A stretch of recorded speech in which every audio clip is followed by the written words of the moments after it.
I saw Kargil slightly to the left. So that was odd. And as I turned left, I heard a bang. अच्छा, you heard a bang. And all the cockpit lights started illuminating. तो हमको हवा में लगा कि कोई bird hit हुआ। अच्छा। तो जो हमने देखा, जहाज के इंजन में तकरीबन 4 से 5 फीट डायामीटर का एक छेद। बटालिक वाले ने फोन करके आर्मी को बताया कि आज इधर दिवाली हुई है। अच्छा।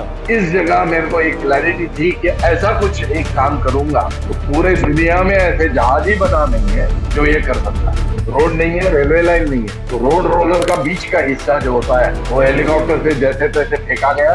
उसमें लकड़ी लगा के जवानों ने अपने कंधे पे खींच के वो एयरफील्ड 3 किलोमीटर एयरफील्ड को सपाट किया। दौलत बेग ओल्डी से यदि ले जाना है तो ये लोग 15 दिन चलते, स्नो में चलते थे और एवरेज पहाड़ों की हाइट 18,000 से 20,000। जब गलवान हुआ, गलवान होते ही चाइनीज ने अपनी फौज वहां लगा दी। दो चीजें हैं जो मुझे बहुत एक्साइट कर रही हैं। एक तो आपने कहा डीबीओ पे लैंडिंग से लेह में जो 15 दिन का टाइम था वो 20 मिनट में पहुंच रहे थे। जब आपने सक्सेसफुल लैंडिंग कर ली तो जो आर्मी जवान थे उनमें कैसा जोश था सर? ये एक सच्ची कहानी है। Air vice marshal Suryakant Chaphekar Pakistan border पर लाइन ऑफ कंट्रोल के पास कारगिल में अपने एयरक्राफ्ट को लैंड कराने की कोशिश करते हैं और एक मिसाइल हिट करती है।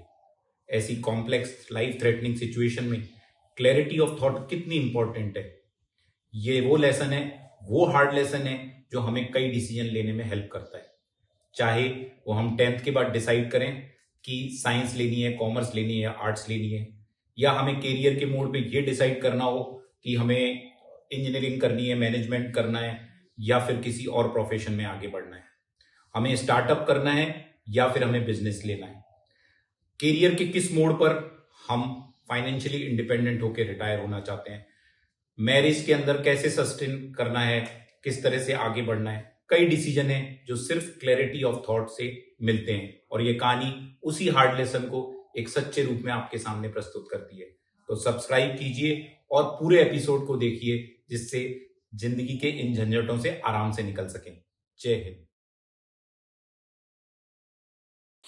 सर कल मैं फैमिली के साथ डिनर पे गया था सर, और बच्चों को मैंने आपकी 2 इवेंट्स के बारे में बताया। एक कारगिल वाली कहानी लाइन ऑफ कंट्रोल के पास, और दूसरी चाइना बॉर्डर के पास LAC वाली स्टोरी, और दोनों बच्चे सुन के सुपर एक्साइटेड हो गए सर। और उसके बाद मुझे लगा कि मुझे सर से कनेक्ट होना चाहिए, और क्यों ना मैं सारे व्यूअर्स को एकदम लाइव स्टोरी सुनाऊं sir. And thanks to you sir, you have accepted the invite and would like to hear the real story from your mouth. Yeah, actually it is part of my activity. As a social cause, I do try and motivate people these days. And motivate people, youngsters like sensation, right? They don't like mundane issues. And my life is sensation. So I don't hesitate in talking about it. Because it is actual and nobody can deny it. Neither nobody can object it. Because it's all truth. And I put that truth in my book also. Okay, and it's all in open. So people can't hide behind secret also. Which we are used to. कौन सी किताब है sir जो आपने लिखी है और जिसमें ये स्टोरीज हैं? मैंने मेरा मेमोर लिखा है, उसका नाम है shades of blue. Shades of blue. In that, almost everything what I may not speak that clearly because of lack of time is in that book about Kargil, about everything and in details. Because I had no hesitation putting it down because my aim was that it happened to me, it should not happen to anybody else. तो कारगिल से ही start करते हैं sir. 19 फरवरी 2002, मैं सही date बोल रहा हूं sir? Yes. तो उस दिन आप लाइन ऑफ कंट्रोल में के पास में, आई थिंक बॉर्डर से 10-15 किलोमीटर दूर थे और कारगिल सेक्टर में फ्लाइंग कर रहे थे, और एक लाइफ थ्रेटनिंग सिचुएशन हुई थी। क्या हुआ था सर? एक्चुअली ये जानने के पहले we will have to go back little bit to 1999. 1999 we had a conflict with Pakistan, as you are aware, and mostly everybody, because there have been a lot of bravery shown by our army personnel also. Yes sir. But my story is not of 1999. मेरी story उसके बाद शुरू होती है, हाँ, क्योंकि 1999 में ये अवेलेबल नहीं था. क्या कहते हैं उसे, कारगिल एयरफील्ड. अच्छा 1999 जो में काफी जब पास में है. कारगिल का पूरा जो हमारा पाकिस्तान और इंडिया के बीच में चल रहा था, उस समय ये एयरफील्ड अवेलेबल नहीं था. नहीं, it was under repair. Actually इस एयरफील्ड के बीचों बीच से एक काइंड ऑफ छोटा कैनल टाइप, या कैनल तो बड़ा हो गया, एक स्ट्रीम फ्लो करती है. अच्छा सर. पाइप्स वाइप्स है, बट वहाँ थोड़ा उसका वीकनेस आ हाँ गया हाँ. था, और रनवे सरफेसिंग रिक्वायर्ड था, और ये एयरफील्ड सिविल के पास थी. So it was not available during that time. हाँ How much difference it would have made is a different question altogether, because it is quite close. It is away from RT fire, but yes, if they aim to fire by blindly, it may work out that way. तो runway के बीच में से water stream तो जा रही थी sir, इसलिए. नहीं, रनवे के बीच में नहीं, रनवे का सेंटर जो है उसके नीचे से एक जाती है, वो उसको उन्होंने कर दिया था, but then it was there was some weakness which had found, so they had to redo the thing. So airfield नहीं अवेलेबल थी. So in 2001, yes, I was posted to Chandigarh अच्छा as flight commander. Now, before we move ahead, we have to know about Chandigarh. Sir. You know, very few people know what Chandigarh is all about, because our orientation is more towards, fighting arms. So this has been lost in wilderness. Chandigarh's importance, how much हाँ it is sir, आपने today. बताया आप चंडीगढ़ के अंदर flight commander थे. तो flight commander की position मतलब जो पूरे स्क्वाड्रन के अंदर सेकंड पोजीशन पे और पूरा ऑपरेशंस उनके अंडर में काम कर रहा है. या बेसिकली वो इम्पोर्टेंट पोजीशन इसलिए होती है because you are the number 2. Yes, plus you have total responsibility related to flying activity. Okay, certain CEOs may or may not, but when I was a CEO, I was very clear about it, that flying is the flight commander's baby, and I never used to interfere. Nor when I was a flight commander, I liked them interfering. Advice, yes, but otherwise, flight commander is the person when it concerns to flight. Flying में बाकी दो लोगों का ज्यादा, specially CEO वगैरह का उतना नहीं होता. He is in a supervisory mode, advisory mode when required, but otherwise सब कुछ फ्लाइट कमांडर मैनेज करता है. तो मैं स्टाफ कॉलेज से वहां गया. तो व्यूअर्स को ये समझ में आ गया होगा सर कि अगर किसी भी एयरफोर्स में हम किसी फ्लाइंग स्क्वाड्रन की बात कर रहे हैं तो कमांडिंग ऑफिसर वहां का बॉस होता है, लेकिन जितने भी ऑपरेशनल और फ्लाइंग रिलेटेड एक्टिविटीज है उनको फ्लाइट कमांडर ही ऐसा है जो करता धरता है. वेरी ट्रू, बट सीईओ की पावर ज्यादा होने के कारण CEO can always advise what to do. Sir. Okay, and he's got the authority to take over also one or task if he considers that he can do it better than anybody Sir. else. So finally, he's the boss, but normally people leave it to flight commanders.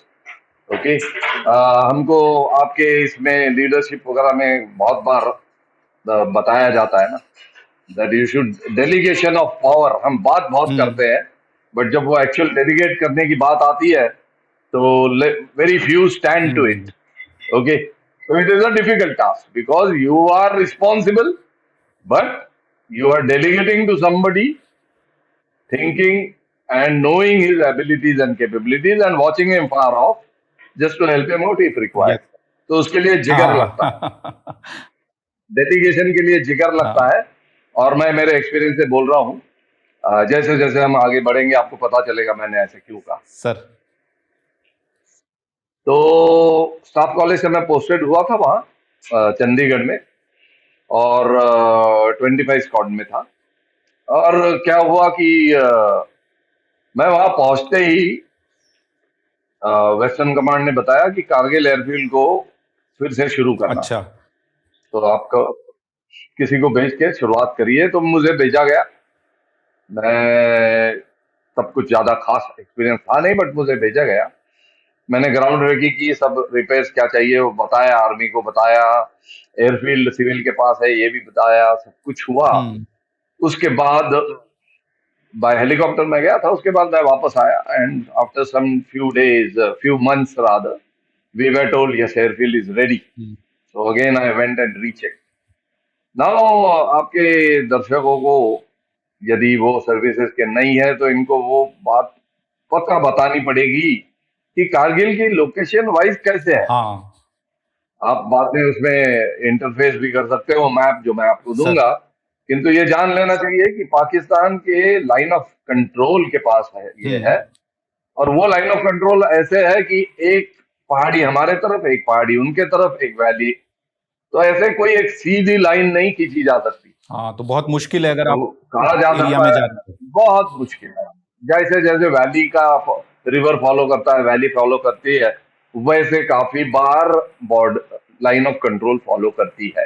तो ये बात समझ में आना बहुत important चीज इसलिए है कि लाइन ऑफ कंट्रोल बोलते ही हमारे दिमाग में आती है लकीर खींच दी है। हाँ ये बड़ा इंपॉर्टेंट है क्योंकि आगे जब हम बात करेंगे मेरा इंसिडेंट के बारे में हाँ, उसके लिए इसका जनरली हम काफी बॉर्डर उपयोग पे होगा। के बारे में बात करते तो ऐसे लगता है कि किसी ने नक्शे पर एक लाइन खींच दी है, और जब अगर हम लैंड पर जाएंगे तो वैसी ही लाइन दिखाई देगी, या एयर से भी वैसी लाइन दिखाई चलेगी, देगी। बट वैसे बिल्कुल नहीं है। तो उसके कारगिल का दूसरा एक डिसएडवांटेज है, लाइन ऑफ एक्चुअल कंट्रोल के काफी पास है। पाकिस्तान यदि आर्टी फायर करना चाहे तो जहाज जब फाइनल्स पे है कारगिल के तो वो अंधाधुंध उन पे फायर कर सकता है।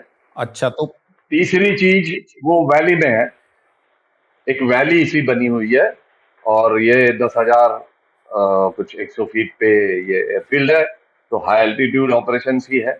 करीब 10,000 फीट और है सर कारगिल की हाइट। हाँ, 9,999 वगैरह, 992 वगैरह, थोड़ा अराउंड 10,000 हाँ, यू कैन और माउंटेन्स की कंसिडर तो इट। मतलब एयरफील्ड की हाइट अगर 9,000 बहुत ज्यादा होती है। Mountains are as high as 22,000 हाँ, फीट इन एंड अराउंड। और पाकिस्तान से तो सर अगर वो वो एक काइंड ऑफ चाहें बाउल तो मतलब आप अगर लैंड कर रहे हैं कारगिल एयरबेस में तो वो फायरिंग करके मतलब डैमेज कर सकते हैं। Means not aimed firing, but अंधाधुंध फायरिंग करते रहे तो चांसेस आर देयर कि when aircraft in on finals मे it's very catch. Risky then. Okay, degree of degree, हाँ रिस्क तो है। दूसरी बात है, एलओसी एक तरफ होने के कारण हिल्स के विद इन वो बाउल रह के आपको सर्किट करना पड़ता है। हाँ नॉर्मली जब जहाज उड़ता है, जैसे मैं यहाँ से सपोज मुंबई जा रहा हूँ, सर। तो मैं तकरीबन 200 नॉटिकल माइल्स दूर होते हुए अपनी डिसेंट शुरू हाँ करता हूँ, हाँ जहाज को नीचे उतारता हूँ, इसलिए क्योंकि मेरे को कुछ फिक्स पैरामीटर्स चाहिए होते हैं लैंडिंग के लिए। सर। वो फिक्स पैरामीटर्स फिक्स हाइट पे होने चाहिए, तो मैं धीरे धीरे धीरे धीरे डिसेंड करता हूँ। ये लग्जरी आपको कारगिल में अवेलेबल नहीं है, अच्छा। क्योंकि वो पहाड़ों से घिरा हुआ है। अब ऐसे धीरे धीरे नहीं, आपको एयरफील्ड के ऊपर आना पड़ता है और फिर स्पाइरल करके आपको सर्किट पैटर्न पे डिसेंड करना। हाँ, जनरली हम सिविल एयरक्राफ्ट से फ्लाई करते हैं तो बहुत देर पहले ही एयरक्राफ्ट की हाइट धीरे मैंने धीरे कम जैसे होने बताया लगती है। आपको एग्जांपल, या दो ऑलमोस्ट 200 नॉटिकल माइल से वो शुरू कर देते हैं। जैसे यहाँ आपको ओवरहेड जाके ये सारी हाइट लूज करनी पड़ती है, तो ये एक और डिग्री ऑफ डिफिकल्टी है मनूवरिंग की, और लाइन ऑफ एक्चुअल कंट्रोल इतना पास है। तीसरा, विंटर्स में बर्फ होता है, नेविगेशन भी डिफिकल्ट होता है, क्योंकि ऊपर भी आसमान में बादल हो सकते हैं और नीचे स्नो। तो एक व्हाइट आउट वाला फिनोमिना होता है फ्लायर्स का। व्हाइट आउट उसे कहते हैं जिसमें नीचे यदि स्नो है ग्राउंड में पूरा, और हवा में सारा क्लाउडिंग है सफेद, तो ऊपर और नीचे एक बाउल सा बन जाता है व्हाइट। दोनों तरफ तो सफेद दिखाई दे। उसमें डिसोरिएंटेशन के चांसेस बहुत ज्यादा होते हैं, जिसके कारण आपको इंस्ट्रूमेंट पे रिलाय करना पड़ता है। नहीं तो एयरक्राफ्ट टर्न कर रहा है कि नहीं, इन्वर्टेड है, सीधा है, ये पता करना मुश्किल होता है, बिकॉज उसको बोलते ही है, इसलिए उसके बोलते हैं सारा वो बाउल में तुम घुस जाते हो, तो वो अजीब सा फीलिंग देता है। तो you to rely on instrument.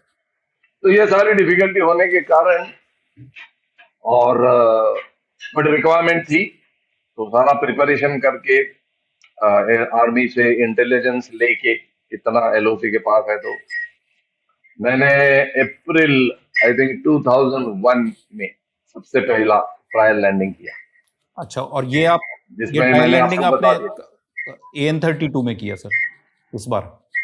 मैं N-32 में ही क्वालिफाइड था। उन दिनों मैं फ्लाइट कमांडर भी N-32 फ्लाइट का ही था, तो ये सारा N-32 में ही जो किया है मैंने। रशियन एयरक्राफ्ट है, जो तो AN-32।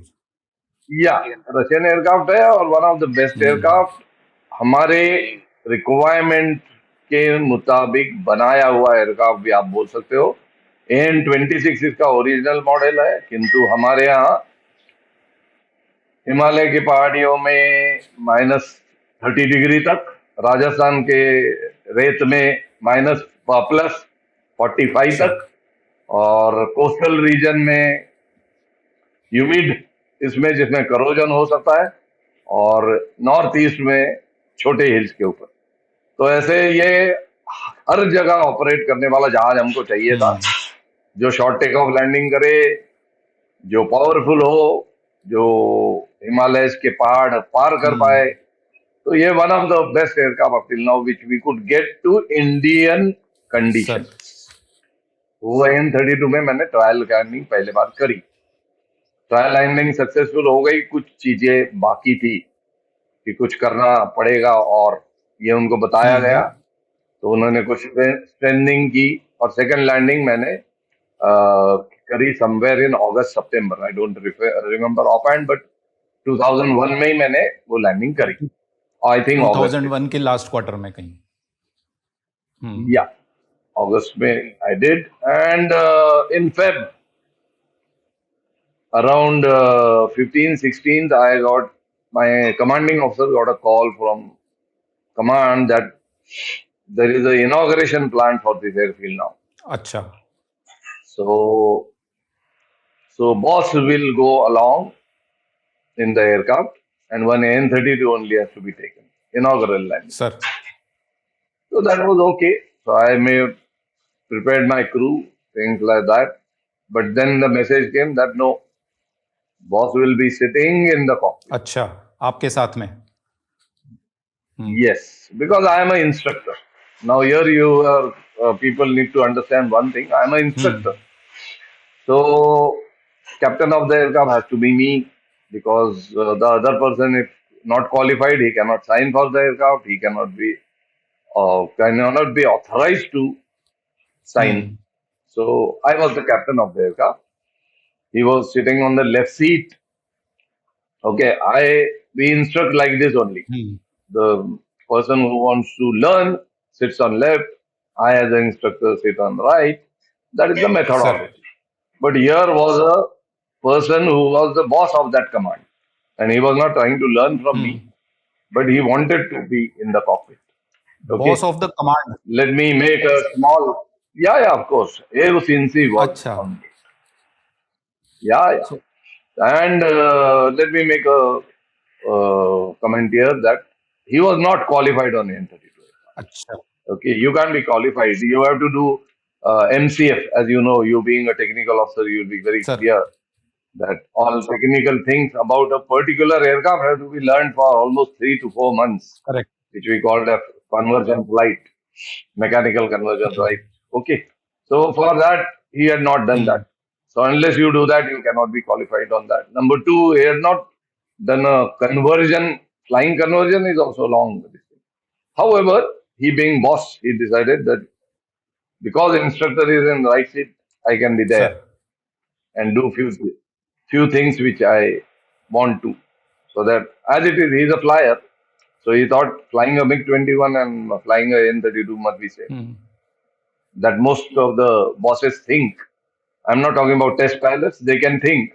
But other bosses who are from other streams should never think this, that just because I am a flyer and I fly a MiG-21 or a Su-30 or 3, that I can fly any transport aircraft. It's a wrong notion अच्छा, altogether. तो Anyway, AOCNC sir air marshal हैं, fighter pilot हैं, लेकिन transport plane के लिए वो qualified नहीं है जब तक उनका कन्वर्जन नहीं हो जाता है।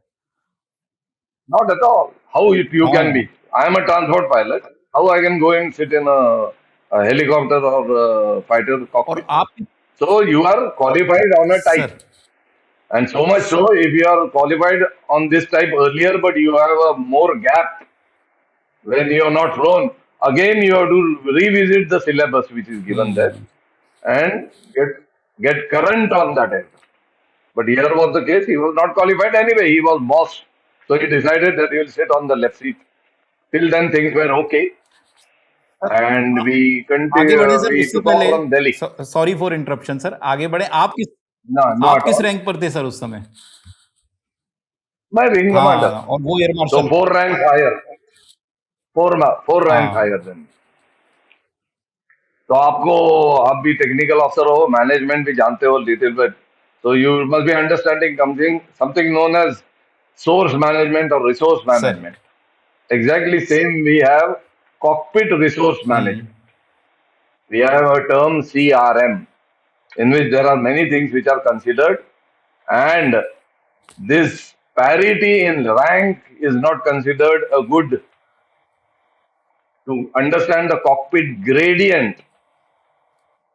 इतनी सीनियरिटी डिफरेंस कैप्टन और को पायलट में normally is not asked for obvious reasons. Management people will know exactly what I'm talking about. Others will also know because such a parity and somebody who is the boss of that command sitting with a wing commander, okay, you can see the cockpit gradient, how steep it yes is, 4 to 5 rank. So anyway, but he being, boss of, it was decided. So it be my CEO informed me, not that this was first time I was flying with him. I had flown with him earlier also. Okay. So we got airborne from Delhi.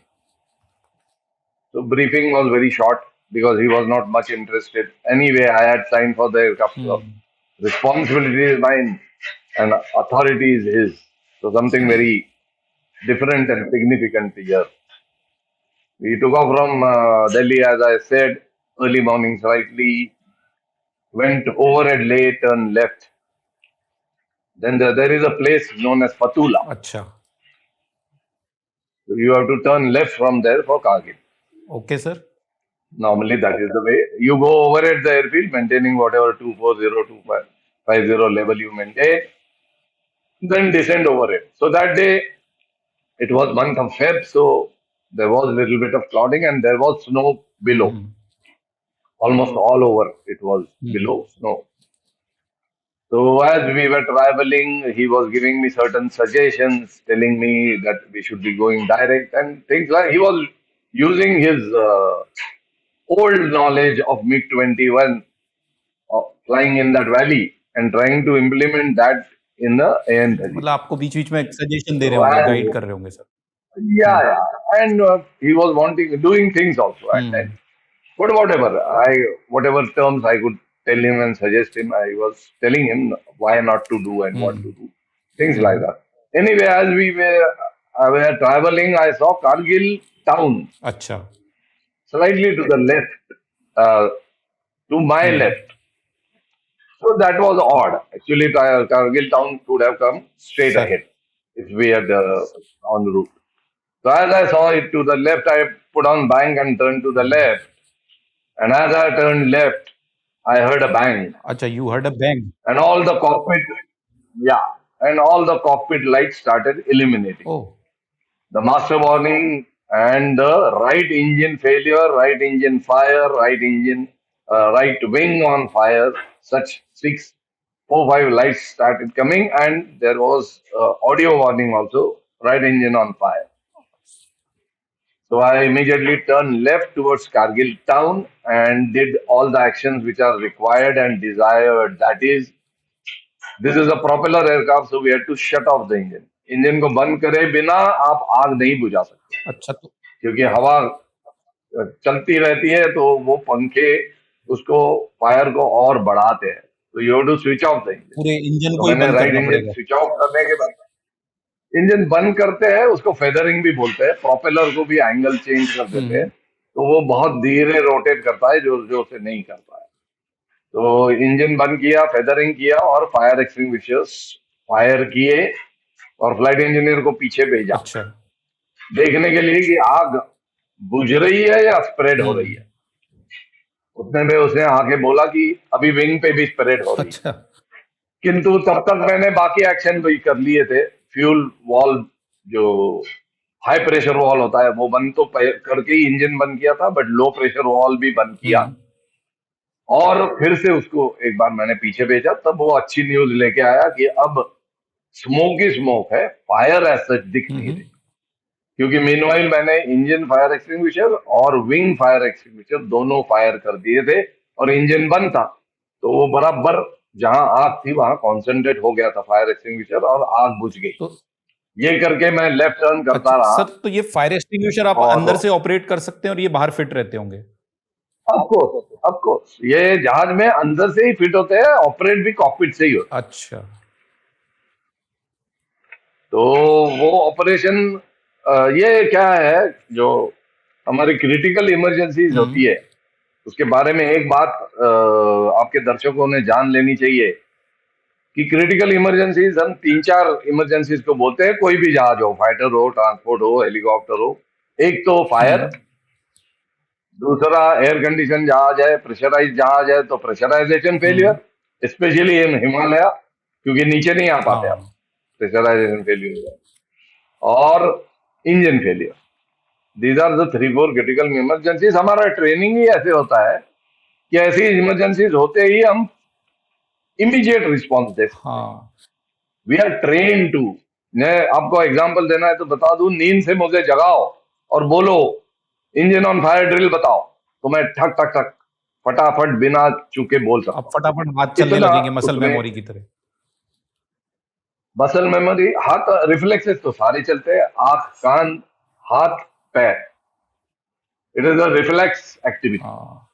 दिमाग बताता है क्या करना है, हाथ वहां move करते हैं। उसको मॉक ड्रिल कहते हैं हम। क्योंकि उसको मॉक ड्रिल में हम बहुत एक प्रैक्टिस करते नॉर्मल आदमी के लिए सर, अगर एयरक्राफ्ट में इतने सारे आपको अलार्म चल रहे हैं और इतनी सारी वार्निंग्स आ रही हैं और हिमालय में हो, तो आपका सोच के दिमाग का फ्यूज ही उड़ जाएगा। हाँ, होता है। बट ये क्रिटिकल इमरजेंसीज के लिए प्रिपरेशन, इसीलिए मैंने फिर से सर। दोहराया, इतना बढ़िया होता हम्म। है कि रिफ्लेक्स एक्शन आपकी बहुत अच्छी होती है। तो मैंने वो सब किया, आग बुझते बुझते लेफ्ट टर्न भी शुरू किया। हम्म। बट अभी एक और बड़ी प्रॉब्लम होती है। जो ट्विन इंजन एयरक्राफ्ट है, ये जहाज में दो इंजन है। सर। दो इंजन में दोनों इंजन यदि चलते रहे तो आप लेवल जो है आपकी 240 250 हिमालयाज में जो मेंटेन करनी पड़ती हाँ। है वो मेंटेन हो जाती है। अच्छा। किंतु यदि एक इंजन बंद कर दिया हम्म। तो जहाज धीरे धीरे धीरे धीरे नीचे आता है। उसको ड्रिफ्ट डाउन अल्टीट्यूड कहते हैं। अच्छा। जहाज के दो इंजन से वो जो हाइट मेंटेन कर सकता है वो एक इंजन के हाइट हाँ से हाँ मेंटेन हाँ। नहीं कर सकता। तो अपने आप जहाज अभी नीचे आने लगेगा, ये हमें पता था। सर।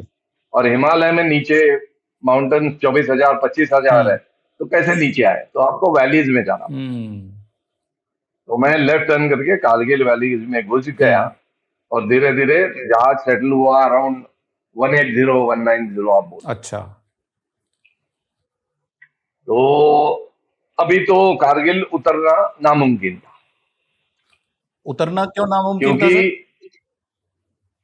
10,000 फीट पे उसका ये है और लाइन ऑफ एक्चुअल कंट्रोल है, और एक इंजन का लैंडिंग ये एक डिफिकल्ट चीज होती है। कैसे, मैं आपको जब ले में लैंडिंग करी तब अच्छा। बता दूंगा। किंतु ये मेरा ही डिसीजन था कि अब कारगिल नहीं हम्म। उतरेंगे।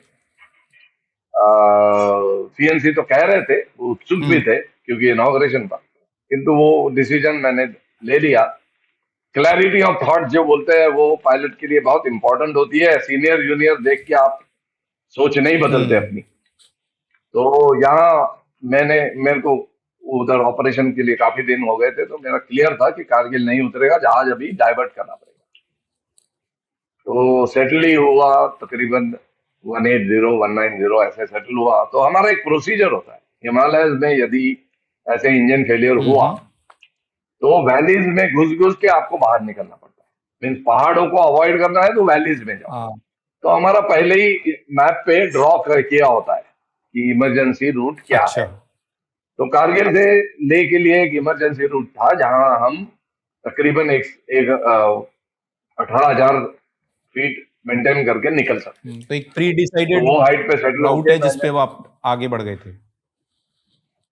प्री डिसाइडेड रूट होता है, उसमें हम निकल पड़े। हम्म, उसमें थोड़ा अजीब सा लगता है क्योंकि आप वैली में हैं, तो आपके जो विंग्स है ऐसे लगता है पेड़ों को टच कर जाएंगे, ये करे जाएंगे। वाइड होती है वैली बट वो फील अच्छा नहीं, अच्छा क्योंकि आपको पहाड़ों के ऊपर से उड़ने की आदत होती सर। है।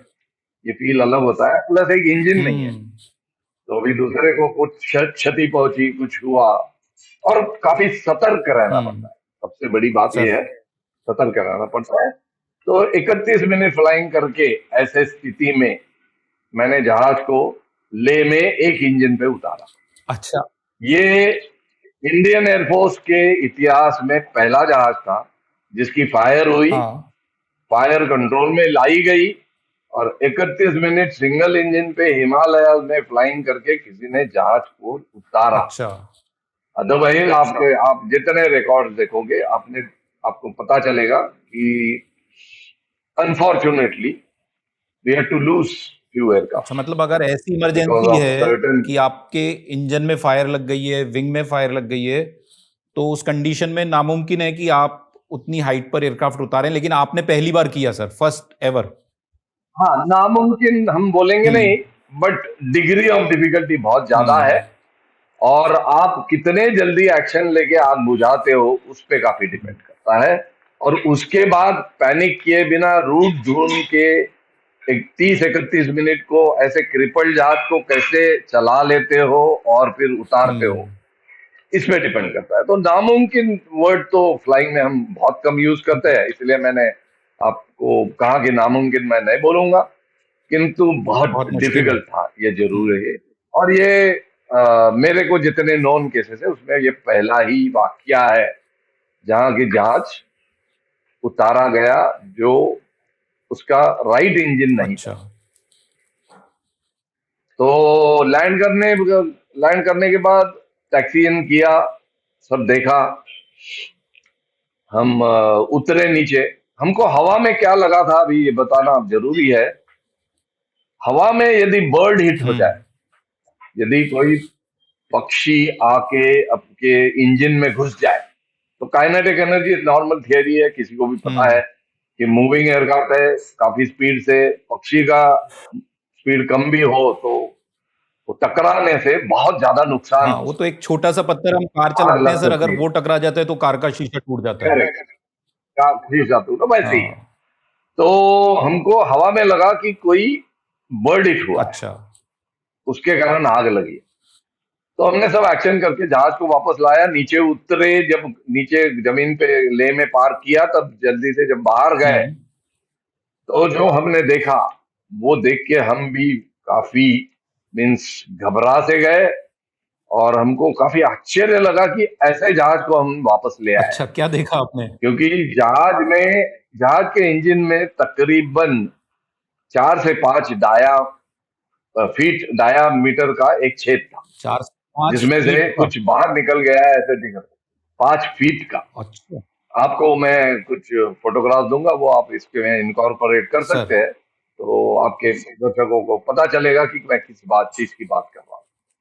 तो हुआ ये था कि वो बर्ड हिट नहीं था, वो मिसाइल हिट था। मिसाइल हिट था? मतलब पाकिस्तान से मिसाइल आके लगा था सर? हाँ, ये अभी ये हमको पता नहीं था, पाकिस्तान वगैरह उसकी कहानी और अलग है, हाँ बट वो मिसाइल था, ये हमको वहां पता चला। अच्छा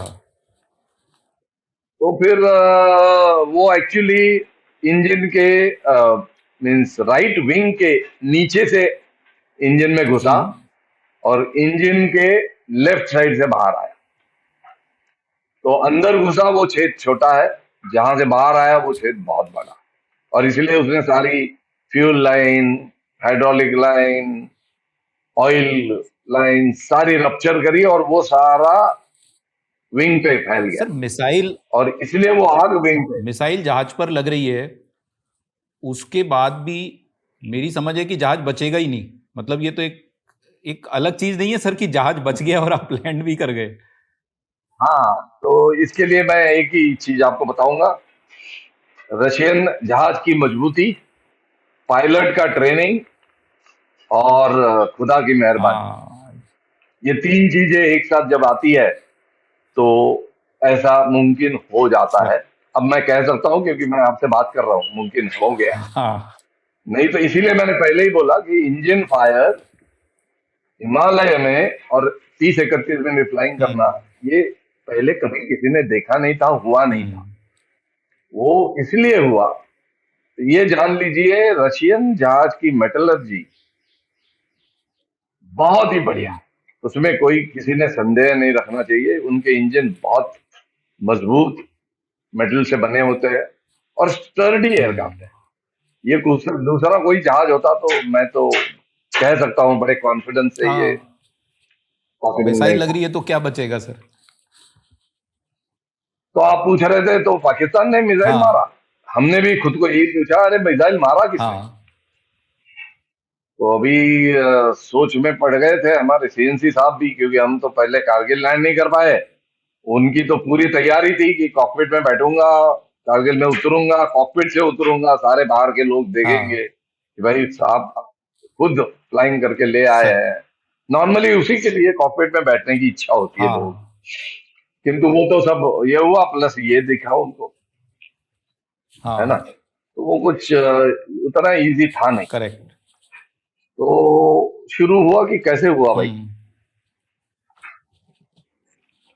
how that is sir. Happened was a issue. हम्म तो पहले तो कहा फ्रैट्रिसाइड हो सकता है, सारी सारी चीजों की शंकाएं आ सकती है, सर। बट फ्रैट्रिसाइड पॉसिबल नहीं था क्योंकि कुछ हम लैंड करने जा रहे थे उसके कुछ आधे घंटे पहले ही वहां आर्मी कमांडर उतरा हुआ अच्छा। था। तो वो तो पॉसिबल नहीं हम्म था। तो फिर देखा गया, पता चला कि पाकिस्तानी ने स्टिंजर मिसाइल फायर किया। स्टिंजर मिसाइल। एक बटालिक करके जगह है उसी हाँ रूट हाँ पे, फतुल्ला से हमने लेफ्ट टर्न करना था बट हम किए नहीं है, पता हम थोड़े आगे गए, बटालिक के वहां से टर्न किया। तो बटालिक से जो रिवर लेफ्ट टर्न होती है, रिवर भी बाय बाय जाती है, तो रिवर के उस तरफ पाकिस्तान है, इस तरफ हम अच्छा। है। तो जहाज जब उड़ता है ना, तो दो 24,000 फीट पे हम्म है, तो आप एलओसी पे कितने भी अंदर हो, तकरीबन 5 किलोमीटर हो या 6 किलोमीटर अंदर हम्म हो, उसका विंग तो ऐसे लगेगा वही है। हाँ कौन कौन बनाएंगे ना, करेक्ट। सीधा अरिथमेटिक ज्योमेट्री है ये, सिंपल सा, कि वो कौन बनेगा वो ऐसे लगेगा। हाँ बट हो सकता है थोड़े हम राइट में थे, क्या था उसका तो शाह निशाने नहीं हो पाया, किंतु पता चला बटालिक वाले ने फोन करके आर्मी को बताया कि आज इधर दिवाली हुई है पूरी। अच्छा। जब ये जहाज जा रहा था तब तीन तीन से चार मिसाइल फायर किए गए और अटैक गन्स होती हम्म है, attack guns, anti aircraft guns बोलते हैं तो आज दिवाली हुई उसको। वो है ये काफी सर किसने फायर बोला। हुई है। उधर के बटालिक के कमांडर ने पाकिस्तान बोला साइड आज से। हमारे आसमान ने दिवाली दिवाली जैसे था अच्छा। हाँ हाँ। वातावरण। तो हमारे जहाज पे इतना फायर हुआ था, वो ये बताना चाह रहा था अच्छा पाकिस्तानी आर्मी कि साइड से तीन ये चार डायलॉग हुआ। मिसाइल, हाँ तीन चार, हाँ तीन चार मिसाइल फायर हुए, बहुत से अटैक गन फायर हुए, तो आसमान में काफी उजाला सा हो गया था उतने 10-15 मिनट। किंतु मेरे राइट इंजन में लगते ही मैंने लेफ्ट टर्न कर हम्म लिया तो मेरा पूरा जहाज फील्ड हो गया। हाँ ये सारे मिसाइल, दूसरी चीज, स्टिंजर मिसाइल या कोई भी मिसाइल जो है उसमें दो तीन फ्यूज होते हैं। हाँ एक को बोलते हैं हीट सीकिंग मिसाइल, नॉर्मली जहां सबसे ज्यादा तापमान है उस तरफ जाता है। हम्म तो जहाज में राइटली आपको पता ही है एग्जॉस्ट होगा, हाँ तो वो एग्जॉस्ट में घुसता है। यदि एग्जॉस्ट में नहीं घुसा वो, तो जब जहाज में हिट करता है तब एक फ्यूज होता है जो ब्लो करता है, तो पूरे फ्रैगमेंट हो जाते हैं जहाज। अच्छा। अब आप पूछ रहे थे कि फिर कैसे बचे, तो उसका आंसर यहाँ भी आता है कि ये मिसाइल हीट सीकिंग फेल हुआ मेरे ख्याल से, तो एग्जॉस्ट में नहीं गया और फ्लैप के नीचे से इंजन में घुसा, हाँ विंग के नीचे से, विंग के नीचे सर। हिट करने के बाद इम्पैक्ट फ्यूज भी लगता है चला नहीं। ओके, आप कौन से एंगल पे फायर करते हो उस पर भी डिपेंड करता है। करेक्ट एंगल भी आना चाहिए मिसाइल के फ्यूज चलने के लिए, बाकी चीजें भी काफी जरूरत सर होती है। एनीवे, हीट सीकिंग फ्यूज नहीं हुआ, इम्पैक्ट फ्यूज नहीं हुआ, इसलिए जहाज फटा नहीं और मिसाइल एक प्रोजेक्टाइल के तरह काइनेटिक एनर्जी से इंजन को फाड़ता हुआ निकल निकल गया। गया। कोई लोहे का गोला मार हाँ के फेंक के मारो वैसे हो गया, हम्म, इसलिए वो इंजन खराब हुआ, बट बाकी जहाज को कुछ नुकसान नहीं। शायद ये ऊपर वाले का आशीर्वाद ही था सर उस दिन, और आपकी खाएंगे नहीं, इसके इसीलिए सबका मैंने आपको कॉम्बिनेशन पहले ही था। कहा, हाँ this is combination of 3-4 sir. Things. तो उस कारण हम बच गए। फिर सारे ऑर्गेनाइजेशन में जैसे होता है, किसकी गलती, क्यों, क्या, कैसे, चलता रहा। काफी इंक्वायरी चलती रही, किंतु पहले भी मैंने जैसे आपको कहा, क्लैरिटी ऑफ थॉट में मैं माना मजा हुआ आदमी हूं। और मैं बिलीव करता हूँ एक चीज में कि क्लैरिटी ऑफ थॉट तभी आपको जब आती है जब आपकी एबिलिटी जो होती है थिंकिंग की, वो काफी फोकस्ड होती है और ऑर्गेनाइज होती सर है ना। तो इससे क्या होता है, लॉजिकल थिंकिंग से जो जो अनएम्बिगुअस चीजें होती है, जो तुमको कंफ्यूजन में डालती है, वो निकल जाती है। हाँ, क्योंकि बट इसमें मैं और एक ऐड सर करूंगा आपको, तो इसमें वैल्यूज ऑफ लाइफ जो होती है आपकी, कोई बोलेगा क्लैरिटी ऑफ थॉट में वैल्यूज ऑफ लाइफ की क्या जरूरत है, बट मैं यहाँ बताना चाहता हूँ, और ये उदाहरण हमने जो अभी जिसे बात करी उससे प्रूव होगा कि हाँ ये भी बहुत इंपॉर्टेंट है। आपकी क्लैरिटी ऑफ थॉट तभी आती है जब आपको पता है कि आपको क्या चाहिए लाइफ। हाँ ऑनेस्टी चाहिए, इंटीग्रिटी चाहिए, करेज, कन्विक्शन, क्या चाहिए क्या, सर या किसी ने कुछ बोला तुम झुक गए, किसी ने ना बोला तुमने ना कर दिया, किसी ने हाँ बोला तुमने हाँ कर दिया। ऐसे हो तो क्लैरिटी कभी नहीं आ पाई। आपकी स्टैंडिंग होनी चाहिए, आप क्या मेरे माइंड सोचते में हो वो फर्म होने चाहिए आप। क्लैरिटी मेरी बहुत इसमें काम आई, क्योंकि जब मैं सारे एक्टिविटी कर रहा था, तभी भी इस एयर मार्शल ने 2-3 बार मेरे को बोला कि मेरे को कंट्रोल दो, मैं संभालना चाहूंगा जहाज को भी। अच्छा तब मैंने बड़े फर्मली उनको बोला कि अभी कंट्रोल मेरे पास है, कोई हाथ नहीं लगाएगा, अब मैं जहाज को खुद उतारूंगा। तो क्लैरिटी आपका, आप पे विश्वास, और वो विश्वास मैं आपको बता दूं ऐसे ही नहीं आता, सर उसके लिए knowledge is must. Let me assure you that knowledge तो होना ही चाहिए, नहीं तो कंफ्यूजन कभी रिमूव नहीं होगा। मेरे दिमाग में कोई कंफ्यूजन नहीं था, कौन सी एक्शन कब करनी है, क्यों करनी है, कैसे कंट्रोल करना है। इतना सीनियर ऑफिसर है तो भी मैं कैसे उसको संभालूं। सर अब मैं लिटरली ये जहाज को एक पायलट माइनस से संभाला हुआ है, मैं ये जान लीजिए। मैं अकेला पायलट हूं और एक नेविगेटर, हाँ क्योंकि बाएं तरफ बैठा हुआ तो क्वालिफाइड है नहीं। करेक्ट किंतु और दूसरा, कॉकपिट ग्रेडिंग इतना स्टीप है कि वो मेरे से बहुत सीनियर है, तो वो भी एक प्रेशर मेरे पे है ही कि मेरा सबसे बड़ा बॉस मल्टीपल प्रेशर है। मेरे बाएं सीट में बैठा हुआ है, मल्टीपल। बट सब कोटा ऑफ इंक्वायरी वगैरह हुई, चीफ वगैरह इन्वॉल्व थे, सब हुआ। और एक तो बात तय थी, क्लैरिटी जब हम बात कर रहे हैं, अभी डिस्कस किया तो और भी एक बात होता, तो मेरे दिमाग में मेरे वैल्यूज ऑफ लाइफ ऐसे है कि एक क्लैरिटी मेरी बड़ी थी सीधी, कि मैं कैप्टन ऑफ द एयरक्राफ्ट था। सर अब किसके गलती से जहाज दाएं बाएं गया या किसके गलती से वो लगा, वो सेकेंडरी है। और लगा, मैं जब बोलता हूं मैं बिल्कुल पिन पॉइंट नहीं करना चाहता हूं किसकी गलती थी, बट आपको पता चल ही गया होगा कि गलती क्या होगी, है ना। इतने वेरिएशन रैंक में होते हुए और वो अपनी आइडियाज लगाएंगे तो होगा ही। तो मेरी गलती नहीं थी, मुझे पता था, परंतु मैं मेरा क्लैरिटी बहुत क्लियर, मेरे क्लैरिटी ऑफ माइंड था कि मैं कैप्टन ऑफ द एयरक्राफ्ट हूं और जहाज को कुछ भी हो तो वो मेरी रिस्पॉन्सिबिलिटी है, क्योंकि I have been authorised to fly as captain. Sir, हम डे टू डे लाइफ में कई बार हमें लगता है कि हम एकदम परेशान से हो जाते हैं, पजल से हो जाते हैं, छोटे छोटे डिसीजन नहीं ले पाते हैं। आप इतने कॉम्प्लेक्स सिचुएशन में, लाइफ थ्रेटनिंग सिचुएशन में, जब क्लैरिटी ऑफ थॉट की बात कर रहे हैं कि मैं ही कैप्टन हूं, मैं ही डिसीजन लूंगा और मैं कारगिल नहीं ले जाऊंगा, और आपने सक्सेसफुली कर भी लिया, क्या आप समझाएंगे सर, अगर कभी हमें कंफ्यूजन हो या कभी हम डिलीमा में हो तो उसको कैसे हैंडल करना चाहिए?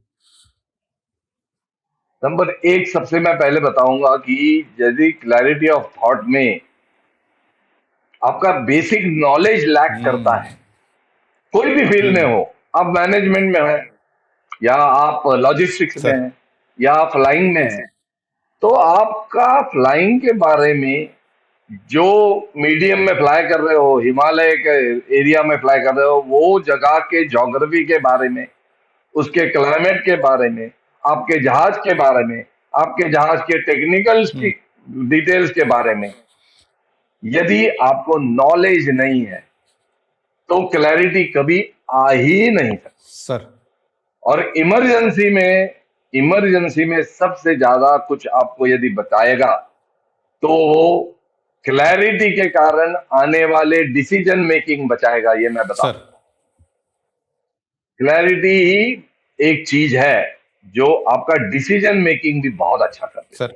और यहाँ तो आप देखोगे, जब से इंजन में वो आग लगी तब से क्या करना, कैसे करना, कहाँ जाना, कहाँ उतरना, लोगों को कैसे संभालना, ये सब डिसीजन मेकिंग पार्ट में आता है। करेक्ट।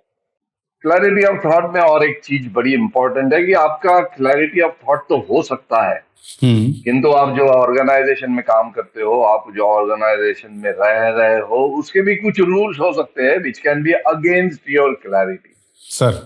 तो क्लैरिटी में जो 2-3 एलिमेंट मैंने बताया है जो काम देते हैं, वो तो देते ही है, पर किंतु ये भी ध्यान में रखना पड़ता है कि आपके जो फ्रेमवर्क है रूल्स के, स्पेशली इन डिफेंस फोर्सेस तो बहुत ही इंपॉर्टेंट है, वो फ्रेमवर्क में रह के आपका क्लैरिटी ऑफ थॉट्स है कि नहीं, आपका डिसीजन मेकिंग है कि नहीं। तो यहाँ तो एक काफी अनएम्बिग्युअस थिंकिंग चाहिए थी, क्योंकि मेरा इतना बड़ा बॉस वहां था। अब ये सोच आती कि इतने सीनियरिटी डिफरेंस है, मैं ऐसे करूंगा तो क्या होगा, वाला वो नहीं आई।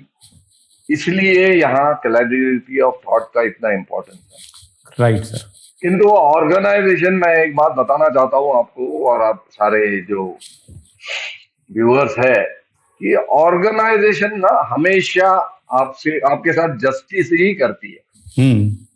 कभी कभार, जैसे मेरे एग्जांपल में आप देख सकते हो सकता है कोई members of that organisation within can create issues for their own benefits, advantages, human tendency है आखिरी में। किंतु ये एक्सीडेंट इंसिडेंट के बाद सब हुआ, कोर्ट ऑफ इंक्वायरी हुई, मैंने जैसे आपको बताया क्लैरिटी ऑफ थॉट तो था ही कि मैं कैप्टन हूं, ब्लेम तो मेरे पास आएगा ही, and that I should magnanimously accept rather than just keep fighting out. Where मेरे साथ जो व्यक्ति बैठी थी उसका भी एक और कर्तव्य था कि वो मेरे से इतना सीनियर था, पूरे एरिया का बॉस था, जहाज पे क्वालिफाइड नहीं था, तो उसने अपनी लीडरशिप दिखानी चाहिए थी। यस। कि भाई मैं जहाज में हूं, यानी कैप्टन होगा वो, मैं जहाज में हूं, मैं हूं रिस्पॉन्सिबल। ये मेरी सोच नहीं है। जब एक्सीडेंट हुआ तब ये सोच सारे लोग पुट फॉरवर्ड कर रहे थे। आप यदि गूगल करो 2002 में ये इंसिडेंट हुआ है, तो यदि आप गूगल करो तो आपको ये दिखेगा, न्यूज़पेपर से लेके हर आदमी यही कह रहा था कि भाई ये तो लड़का कह रहा है, विंग कमांडर है, कि मैं कैप्टन था। मैंने तो कभी कहा ही नहीं कि मैं नहीं कैप्टन था। किंतु यही सोच यदि वो दूसरे व्यक्ति की होती तो ये सारा बहुत इजी हो जाता, किंतु वो इजी हुआ नहीं, उसमें काफी प्रॉब्लम्स हुए, कुछ लोगों की नौकरियां गई, कुछ हुआ। अच्छा। वो तो काफी इतिहास है, बट हमको उससे क्या लेना दादा, हम तो यहाँ कुछ सीखने बैठे हैं। सर। तो जो सब होना चाहिए वो तो सब हुआ। किंतु मैं यहाँ एक बात सबको नमूद करना चाहता हूँ कि ऑर्गेनाइजेशन कभी बुरी नहीं होती, और उसका एग्जाम्पल आपके सामने बैठा हुआ है। अच्छा। मैं एक विंग कमांडर था, एक्सीडेंट में मैं ब्लेम किया गया, किंतु ऑर्गेनाइजेशन का सोचो, कोर्ट ऑफ इंक्वायरी खत्म होने के बाद मुझे वापस फ्लाइट कमांडर करके री इंस्टॉल किया गया वहां। और मैं दोबारा उसी अगले स्क्वाड्रन में। उसी स्क्वाड्रन में उसी जगह हिमालय में अगले 4 महीने मैंने फ्लाइंग करी है, और फिर मेरा टेन्योर खत्म होने के बाद मैंने पोस्टिंग में बाहर आया हूँ। अच्छा। तो ऑर्गेनाइजेशन जस्टिस करेगी। हाँ, थोड़ा देर हो सकता है, कुछ हो सकता है, और इस जस्टिस के बारे में और यदि बोलना है, बात निकली है तो बता दूं कि मैं इस हादसे के बाद मैंने कहा था कोई इजी पोस्टिंग दो जहां ज्यादा एयरफोर्स का नहीं है। तो मैं नागपुर में एनसीसी में आया। मैं नागपुर से में ही रहता हूँ, I am resident of Nagpur. Sir. Nagpur में एनसीसी में आया, सबने मुझे कहा कि वो करियर प्रोफाइल आपका खराब हो जाएगा, ये वो, बट मैंने आना ही था, तो मैंने आया। 3 साल मैंने यहाँ नौकरी करी, और मेरा रैंक पिकअप करके जब मैं वापस गया तो इसी ऑर्गेनाइजेशन ने मुझे सीओ करके फिर से चंडीगढ़ में पोस्टिंग करी। प्रमोशन भी मिला और फिर कमांडिंग ऑफिसर की पोस्ट भी मिली सेम स्क्वाड्रन के अंदर। यस, और सेम स्क्वाड्रन में, सेम एरिया में। तो इससे सारे दर्शकों को यह भी पता चलेगा कि जो मेरी क्लैरिटी ऑफ थॉट थी कि मेरी गलती तो है नहीं, पूरे इंसिडेंट में मेरी गलती बहुत कम है, किंतु मैं कैप्टन ऑफ द एयरक्राफ्ट हूं, तो रिस्पॉन्सिबिलिटी लेना मेरा कर्तव्य है और मैं वो करूंगा। किंतु ऑर्गेनाइजेशन देखो कितनी अच्छी है, उसने इसका फर्क मेरे करियर पे नहीं पड़ने नहीं आने दिया। सर, एक डाउनफॉल आया, आपकी क्लैरिटी ऑफ थॉट थी कि मेरी कोई गलती नहीं है, फिर भी किसी एक लेवल पे आपको बुरा तो लगा होगा, फिर आपने उसको कैसे मेंटेन किया? हालांकि प्रमोशन मिला, आप कमांडिंग ऑफिसर बने, लेकिन वो जो बीच का पीरियड था उसमें आपने स्ट्रगल को कैसे हैंडल किया? मैं स्ट्रगल में घुसा ही नहीं। अच्छा। मेरा सोच जो है वो बड़ा क्लियर है कि मेरी, जब मैंने खुद को, मेरे मन में क्लैरिटी की मेरी गलती नहीं थी, हाँ। मैं अच्छा पायलट हूं तो हूं, ये मेरा बहुत था। अब जैसे आप लोग हो, बाकी एयरफोर्स वाले थे, उनके दिमाग में डाउट था ही कि इसकी गलती भी होगी, ये होगा, वो होगा, पूरा उसमें बहुत बातचीत हुई। वो कुछ अच्छी फेज नहीं थी। पूरा organisation against one person like me, ऐसी सिचुएशन थी वो। स्टेशन में लाइफ ठीक नहीं था, क्योंकि सीएनसी ने, यदि कोर्ट ऑफ इंक्वायरी एक विंग कमांडर के साथ हो तो कितना इन्फ्लुएंस वो कर पाएगा, ये तो सोच लो। तो वो सब हुआ, मेरे फैमिली को भी तकलीफ हुई, सब हुआ, किंतु मैंने एक ध्यान रखी थी कि इसमें मेरी कोई गलती नहीं थी, और जो कुछ मैं कर सकता था वो सब मैंने किया, और ये सब मैं ऑनेस्टली ऑर्गेनाइजेशन को बता दूंगा। तो भी उनको लगा कि इसको कुछ एडमिन एक्शन करो या कुछ इसका ब्लेम करो, तो वो उनके हाथ में। बट मैंने ये नहीं कभी कहा कि मैं कैप्टन नहीं था, ये इतना सीनियर ऑफिसर था वगैरह, ऐसी चीजें मैंने कभी नहीं कही, क्योंकि मैंने जहाज के लिए साइन किया था, मैंने ऑथर बुक में साइन किया था, और मैं कैप्टन था। इसमें मेरे को आज भी, इतने दिन हुए, कोई शंका नहीं है कि मैंने जो किया वो करेक्ट किया सर।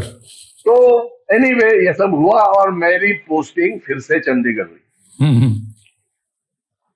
ओके। हाँ। अभी आप एयरफोर्स से हो तो मैं आपको एक छोटा सा वाक्य बता देता हूँ। मैं रैंक लेने पे आगरा में चीफ ऑपरेशन ऑफिसर करके गया। हाँ। Another big transport base, one of the most this thing. तो मेरी ये पोस्टिंग हुई है, डिस्प्लेजर मिलने के बाद मेरा posting chief operation officer Agra हुआ है एज अ ग्रुप कैप्टन। वहां से मेरी पोस्टिंग इन्होंने ईस्ट में कर दी, पर्सनल ब्रांच में ईस्ट में कर दी, नॉर्थ ईस्ट में, जोरहाट में। तब तक मैं 2 पोस्टिंग वहां कर चुका था।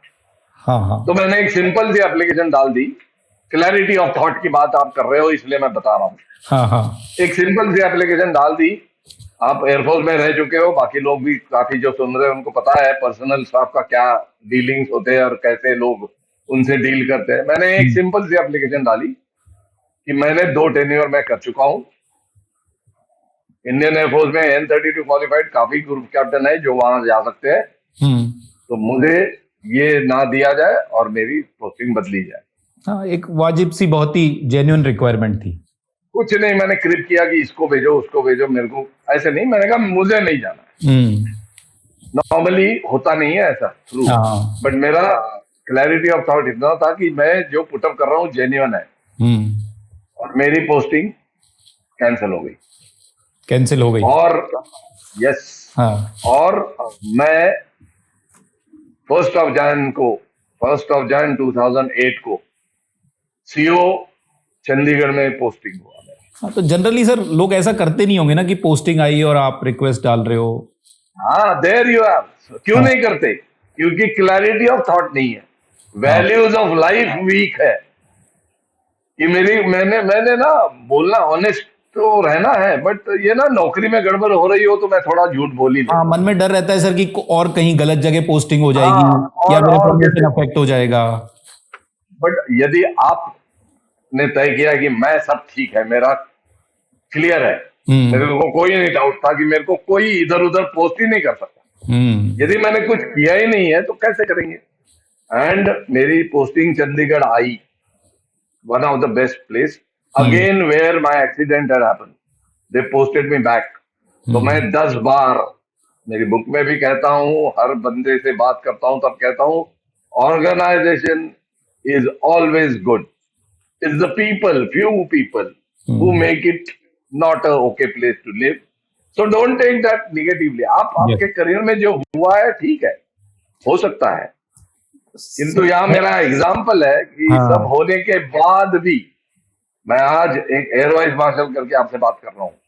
करेक्ट। तो हमारे इस एपिसोड को जितने भी व्यूअर्स देख रहे हैं, मैं कहूँगा सर से आज हमें इतने अच्छे लेसन मिल रहे हैं कि हमें किस तरह से क्लैरिटी ऑफ थॉट्स के बारे में समझ रहा है। सर ने एक बुक भी लिखी है, शेड्स ऑफ ब्लू, आप उसको पढ़ें तो आपको इसके बारे में और क्लैरिटी आएगी। हमारे एपिसोड को देखने के बाद आप उस बुक को जरूर पढ़ें सर। उसके बाद मेरी चंडीगढ़ पोस्टिंग आई।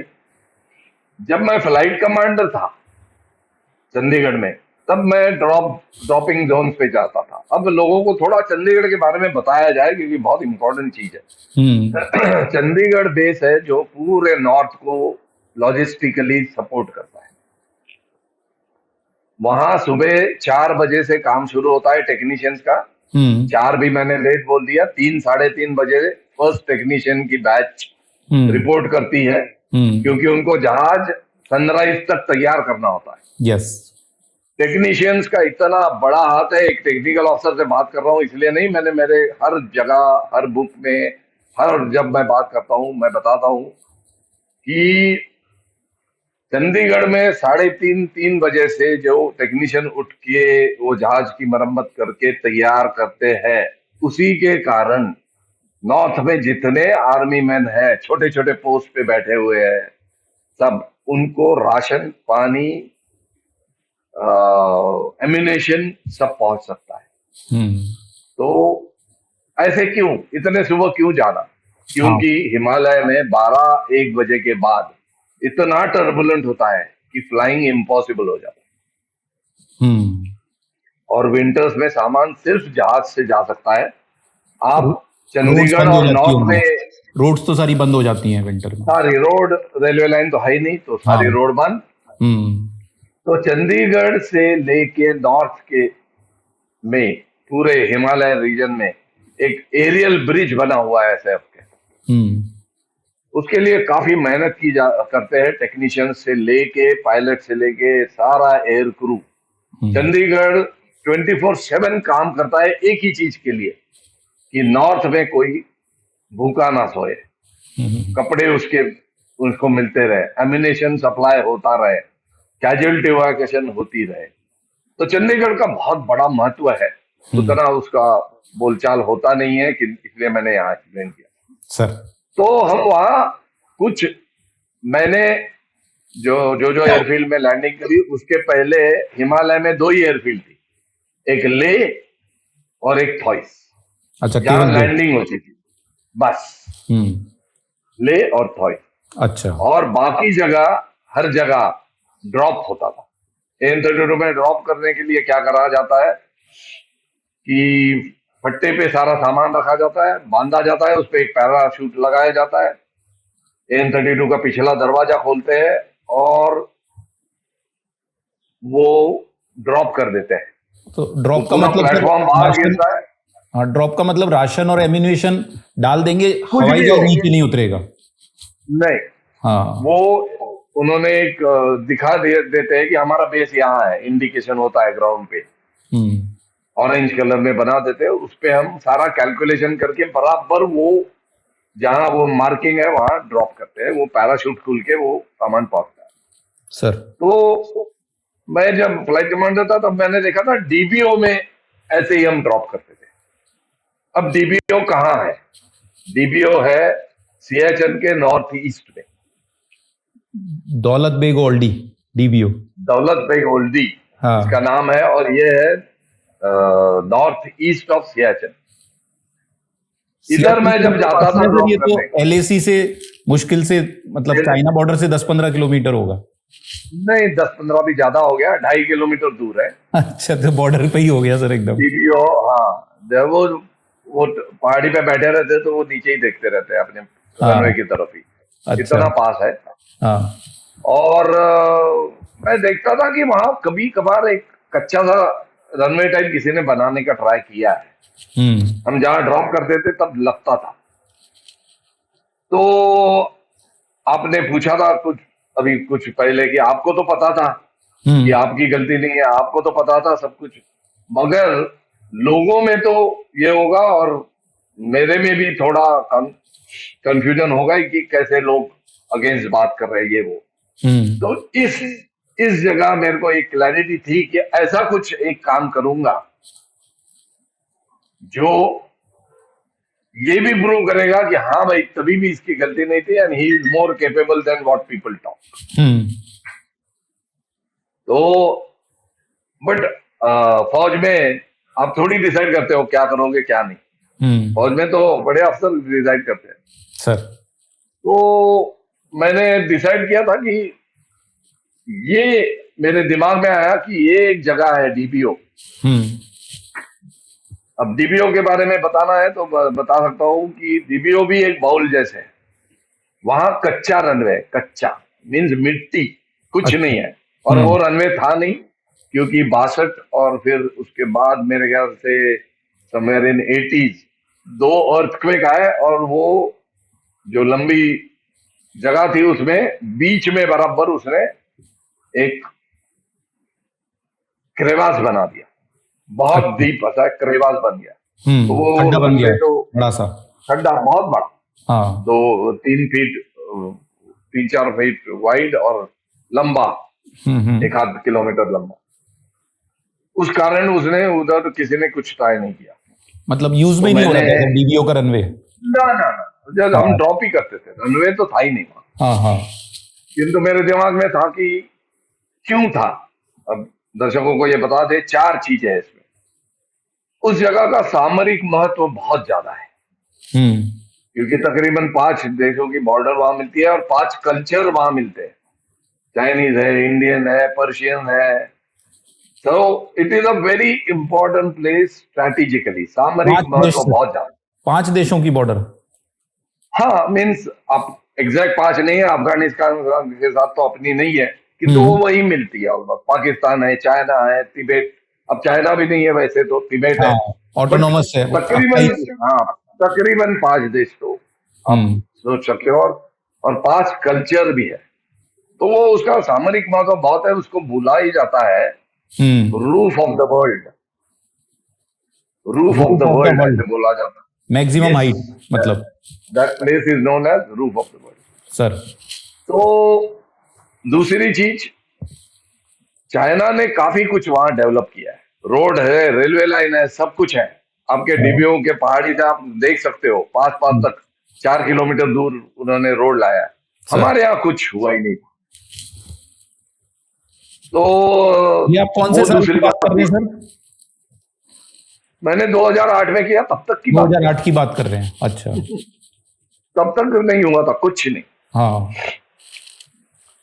तीसरी बात ये थी क्यों नहीं कर रहे थे, हम्म। क्योंकि 1962 में चाइनीज से हमको जो हार मिली उसका भूत हमारे मुंडी पे सवार था। मैं वो बोलूंगा कि डर भाई था बहुत मुझे। बड़ा नेशन है, हम्म। इनको, हाँ, इनको कुछ नहीं करना, ये नहीं करना। गवर्नमेंट का भी वो ये वैसे ही सोच था हम्म। उन दिनों। चौथी चीज डिप्लोमेटिक, डिप्लोमेटिकली भी हम सोच रहे थे क्यों किसी को मीन्स नया प्रॉब्लम क्रिएट करे ये वगैरह। और चौथा, ऐसा जहाज ही नहीं बना है कि जो इतने ऊंचाई पे लैंड करके हम्म। उसके इंजन स्विच ऑफ किए जाए और फिर से स्टार्ट कर पाए। हम्म।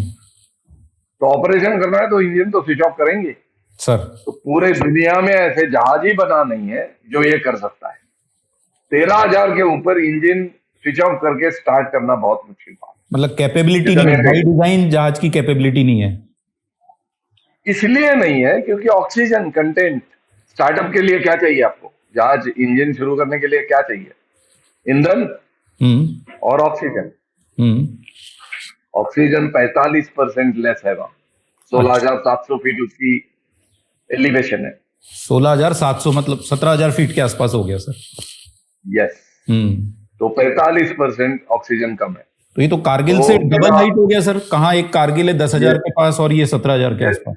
This is the highest airfield in the world. हाँ। दुनिया की सबसे ऊंची एयरफील्ड है। तो उसका तो कोई जहाज ही नहीं बना है। तो there hmm. Was no way anybody could have landed. Sir. तो फिर सोच आती है हम कैसे चले गए वहां। तो हम्म। यहाँ लीडरशिप की बात आती है। सर।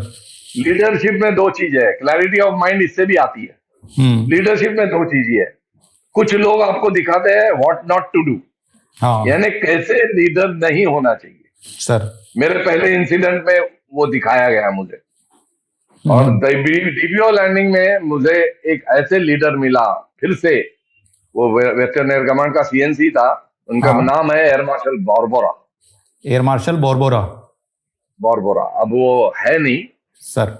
वो चल बसे 2 साल पहले। अच्छा। किंतु लीडर कैसे होना चाहिए उसका वो एग्जाम्पल है। हम्म। तो मैंने फरवरी में, मैंने 1 जनवरी 2008 में चंडीगढ़ सीओ करके टेक ओवर किया। और एयर मार्शल बॉर्बोरा ने 1 जनवरी 2008 को ही सीएनसी करके टेक ओवर किया। सेम डेट पर।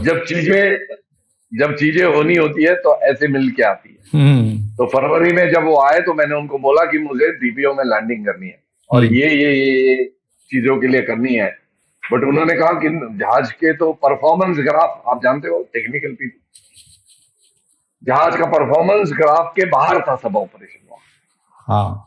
बट मैंने कहा ये मिलिट्री ऑपरेशन है हम्म। और मिलिट्री ऑपरेशन में रिस्क बैलेंस करके और स्ट्रेटेजिकली वेरी इंपॉर्टेंट है। तो देश के लिए जो फायदे की चीज है थोड़ा रिस्क फैक्टर लेके भी करना चाहिए। मतलब आपने तो जान का खतरा लेना स्वीकार लिया, लेकिन आपने कहा मैं मिलिट्री के और देश के लिए ये करूंगा। हाँ, क्योंकि उसकी जरूरत है। जो जब हम्म। आपको दिख रहा है, हम्म। आपको इतना क्लियर पिक्चर है कि चाइना के रोड वहां तक आ गए, रेलवे लाइन आ गए, यहाँ एक एयरफील्ड बन सकती है बट हम नहीं कर रहे। हम्म। तब आपके मन में, तो मैंने ये पॉइंट पुटअप किया बॉर्बोरा सर को और उन्होंने इमीडिएट हाँ कही। इमीडिएट मीन्स हम्म। डिसीजन मेकिंग कैपेबिलिटी देखो उस आदमी की। उनको सब पता था, मैंने सब एक्सप्लेन किया था कि क्या क्या धोखा है। हम्म। किंतु उन्होंने जब देखा कि फायदे कितने इंपॉर्टेंट है और टोटल, उन्होंने वहीं के वहीं कह दिया करेंगे और आप इंचार्ज रहोगे, मेरे से डायरेक्ट बात करोगे और शुरू करोगे। अच्छा। तो एयरफील्ड आर्मी के कमांडर थे बहुत अच्छे, जनरल उपाध्याय करके, वो जनरल वहां आर्मी उपाध्याय। कमांडर थे। हम्म। आर्मी कमांडर थे, उन्होंने जिम्मा लिया कि मैं रनवे को कॉम्पैक्ट करूंगा। कॉम्पैक्ट यानी उसको थोड़ा, वो मिट्टी मिट्टी सा था तो धूल नहीं उड़नी चाहिए वगैरह, इसलिए उस पर रोड रोलर चलाना था। वहां रोड रोलर पहुंचे तो कैसे पहुंचे, हम्म। रोड नहीं है, रेलवे लाइन नहीं है। तो रोड रोलर का बीच का हिस्सा जो होता है वो हेलीकॉप्टर से जैसे तैसे फेंका गया, उसमें लकड़ी लगा के जवानों ने अपने कंधे पे खींच खींच के वो एयरफील्ड, 3 किलोमीटर एयरफील्ड को सपाट किया। अच्छा, तो रोड पानी रोलर डाल डाल हेलीकॉप्टर से डाला सर, और फिर उन्होंने, बीच का पोर्शन हाँ, लोहा, अच्छा, और वो उसको कॉम्पैक्ट किया। ये काम हमारे आर्मी के जवान, इंडियन आर्मी के जवान ही कर सकते हैं, ये मैं बता दूं, क्योंकि हाँ, वह वहां इंस्पेक्शन के लिए जाता था। मैं चंडीगढ़ से जाता था, मेरा सर, एक्लेमेटाइजेशन नहीं था, बट 6-7 कदम यदि जल्दी चलूं तो मैं अनकॉन्शियस होने के इसमें आता था, क्योंकि इतना ऑक्सीजन कम था। और ये लोग उन वहां बिना ऑक्सीजन के ये काम करते थे, एक्लेमेटाइज होके। तो सल्यूट है सर आर्मी ऐसे आर्मी जवानों जवानों ने को। बहुत कष्ट लिए ये रनवे बनाने के लिए। अब इतना क्यों जोश था उन्होंने, हाँ, तो दर्शकों को मैं बताना चाहता हूँ, दौलत बेग ओल्डी से यदि ले जाना है तो ये लोग 15 दिन चलते थे, 15 दिन। 15 डेज स्नो में चलते थे। और एवरेज पहाड़ों की हाइट 18,000 से 20,000 फीट। तो छुट्टी पे जाना मीन्स उसका भी आनंद नहीं मिलता था, इतना बुरा हाल। और मेरे लैंडिंग से 20 मिनट में मैं उनको ले ला सकता था। 15 दिन से 20 तो ये मिनट भी एक कारण था। डीबीओ से हम उनको ले 20 मिनट में ले आते थे, N-32 ले आते हैं अभी। हाँ, तो ये भी एक कारण था कि हमने ये करना ही था हमारे जवानों के लिए, कैजुअलिटी इवैक्यूएशन के लिए। और कभी कभार जरूरत पड़ी तो ये रनवे होना चाहिए, ये सोच के लिए। तो आपको जब आप एओसीएमसी ने पीस, सर एक बार में क्लियरेंस दे दिया, ये बात आप मतलब उनको कन्विंस एक किया आपने बार अपने, एक बार में? कन्विंस करना ही नहीं पड़ा, मैंने उनको सब बता दिया कि ये ऐसे है, आउट ऑफ ग्राफ है, चाइना के बहुत पास है। एक बार उनको तो पता ही था मेरे पे एक बार मिसाइल भी दाग चुकी है, मैं काफी फेमस आदमी था इन चीजों के लिए। फेमस इनफेमस जो बोलना है बोल लो, बट उनको पता था कि यही वो आदमी है। तो भी उन्होंने पहले इसमें बोला कि करोगे तो आप ही करोगे, और हाँ, लेट्स स्टार्ट। और इससे पहले किसी ने फिर कोशिश नहीं करी सर ये? बहुत लोगों ने कोशिश करी है। अभी जब मैंने लैंडिंग करी तब मेरे को 50 कॉल आए कि हमने भी ट्राई किया था, हमने भी पूछा था, हमने भी ये किया था, बट किसी ने माना नहीं, वगैरह वगैरह वगैरह। हाँ, तो 50 साल के बाद मैं जा रहा था। 50 साल के बाद। कभी एक पैकेट एयरक्राफ्ट कभी एक बार लैंड किया था 62 में। हम्म, हम्म, ऑपरेशन कंटिन्यू नहीं हुआ, बट मैं तकरीबन ये एक्टिविटी 50 साल बाद कर रहा था। सर, तो लीडरशिप हो और लीडर का भी क्लैरिटी ऑफ माइंड हो तो कैसे हो सकता है ये। हम्म, और उसमें हमको आर्मी कमांडर भी ऐसे मिले कि जो हमारे ही सोच के थे। उन्होंने कहा मैं रनवे तैयार कर दूंगा, आप आइए, बाकी हाँ, रिस्पॉन्सिबिलिटी आपकी। बट उन्होंने रनवे तैयार कर दिया। और दूसरा प्रॉब्लम था कि बहुत ही चाइना के पास करीब पॉलिटिकल का बॉर्डर रीजंस, के पास बाकी था। रीजंस हमने पता कर लिए। तो भी हम्म, हमने सोचा फिर ऐसे जहाज ही नहीं बना है कि वहां लैंड करके इंजन ऑफ कर सकता है, तो हम क्या करेंगे। हम्म, तो हमने तय कर लिया हम इंजन ही बंद नहीं करेंगे। अच्छा, तो मतलब लैंड हमने करेंगे और ट्रायल इंजन लैंडिंग चालू रहेगा। चालू रहेगा, लोडिंग ऑफलोडिंग चालू इंजन में होगा। कंडीशन को बहुत अच्छी नहीं है वहां की, सर, -25 डिग्रीज, इंजन का आवाज, उड़ती हुई धूल, उसमें इंडियन आर्मी के जवान ही लोडिंग ऑफलोडिंग 20 मिनट में करते अच्छा, थे, ये वही कर सकते हैं। Hats off to Indian army jawan, really sir. वो ऐसे जगह में ऐसे बहादुरी से काम करते हैं। तो हम्म, जब तो मैंने सोचा हम इतना क्यों ना कर पाए उनके लिए कि कभी कैजुअलिटी इवैक्यूएशन। और क्या हम्म, होता है वहां नॉर्थ में जितने जवान हैं वो हवाई जहाज का आवाज भी सुन लेना, वहां वेदर खराब हो जाता है, 8-8 दिन वातावरण ठीक नहीं होता, जहाज जा नहीं पाते। जिस दिन खुल जाता है और एक जहाज जाता है उधर, एक जोश सा आ जाता है उनमें कि हाँ, अब ये आ गए, अब सब आएगा, कि कोई राशन आया आएगा। है, हाँ, हाँ, और आदमी की सोच भी ये होती है कि कल मुझे कुछ हुआ तो कोई रिट्रीव करेगा कि नहीं। कोई मेरा साथ तो तो ये देगा, हम हाँ। तो जहाज का आवाज से वो इतने इम्प्रेस हो जाते हैं, तो उनके लिए ये बहुत बड़ी चीज थी। बट सियाचिन बड़ा डिप्रेसिव होता होगा सर, इतना -30-40 temperature. Where is the doubt, where is the doubt, बहुत ही बुरा हाल है।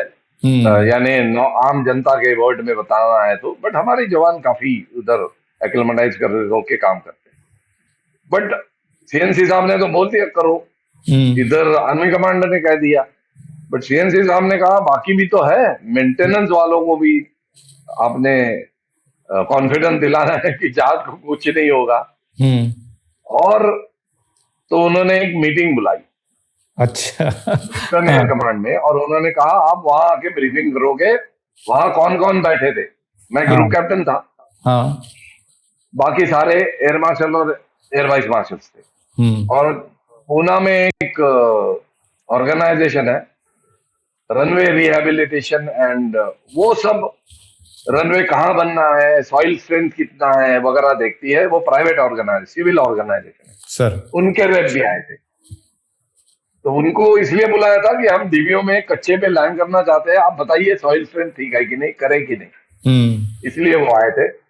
मेंटेनेंस के आपके एसएमएसओ थे ये बताने के लिए कि भाई N32 में करे कि नहीं, ओईएम क्या बोल रहा है, कुछ हुआ तो क्या करे। सीएनसी तो खुद थे, प्लस 700 विभाग थे। तो सॉइल एक्सपर्ट जो पुणे के, उन्होंने बोला मत करो लैंडिंग, वहां की सॉइल स्ट्रेंथ ठीक नहीं है। वो कुछ है उसके फिगर्स है, अभी मेरे को एकदम याद नहीं, 1.25 समथिंग इज देयर। तो उन्होंने कहा उसके नीचे है तो मत करो। वो बैठ गए। फिर मेंटेनेंस से पूछा गया, उन्होंने कहा, ओईएम से पूछा गया, उन्होंने तो कहा मत करो क्योंकि इंजन तो बंद नहीं कर पाओगे और हम नहीं जहाज को 16,700 पे क्लियर नहीं उतार सकते टेक्निकल। उसके बाद फ्लाइंग वालों ने कहा कि 3 बोर्ड ऑफ ऑफिसर्स हो चुके हैं अब तक। बोर्ड ऑफ ऑफिसर्स मीन्स तय करने के लिए होता है कि भाई यहाँ लैंडिंग हो सकती है कि नहीं, सारे पैरामीटर्स देखिए।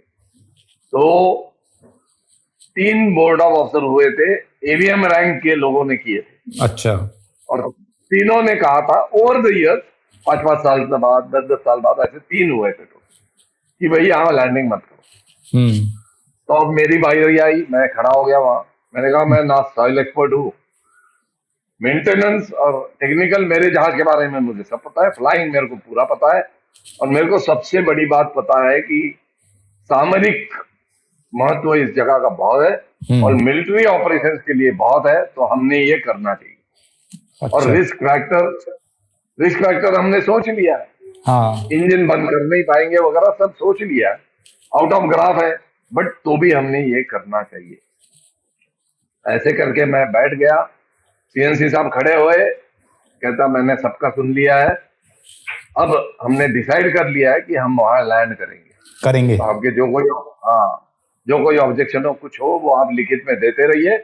और उन्होंने मुझे इंस्ट्रक्ट कर दिया, शुरू करो आर्मी के साथ जाके वहां इंस्पेक्शन वगैरह कैसे हो रहा है, पक्का है कि नहीं चेक करो, सर्किट फ्लाई करो, पैटर्न चेक करो और शुरू हो जाओ।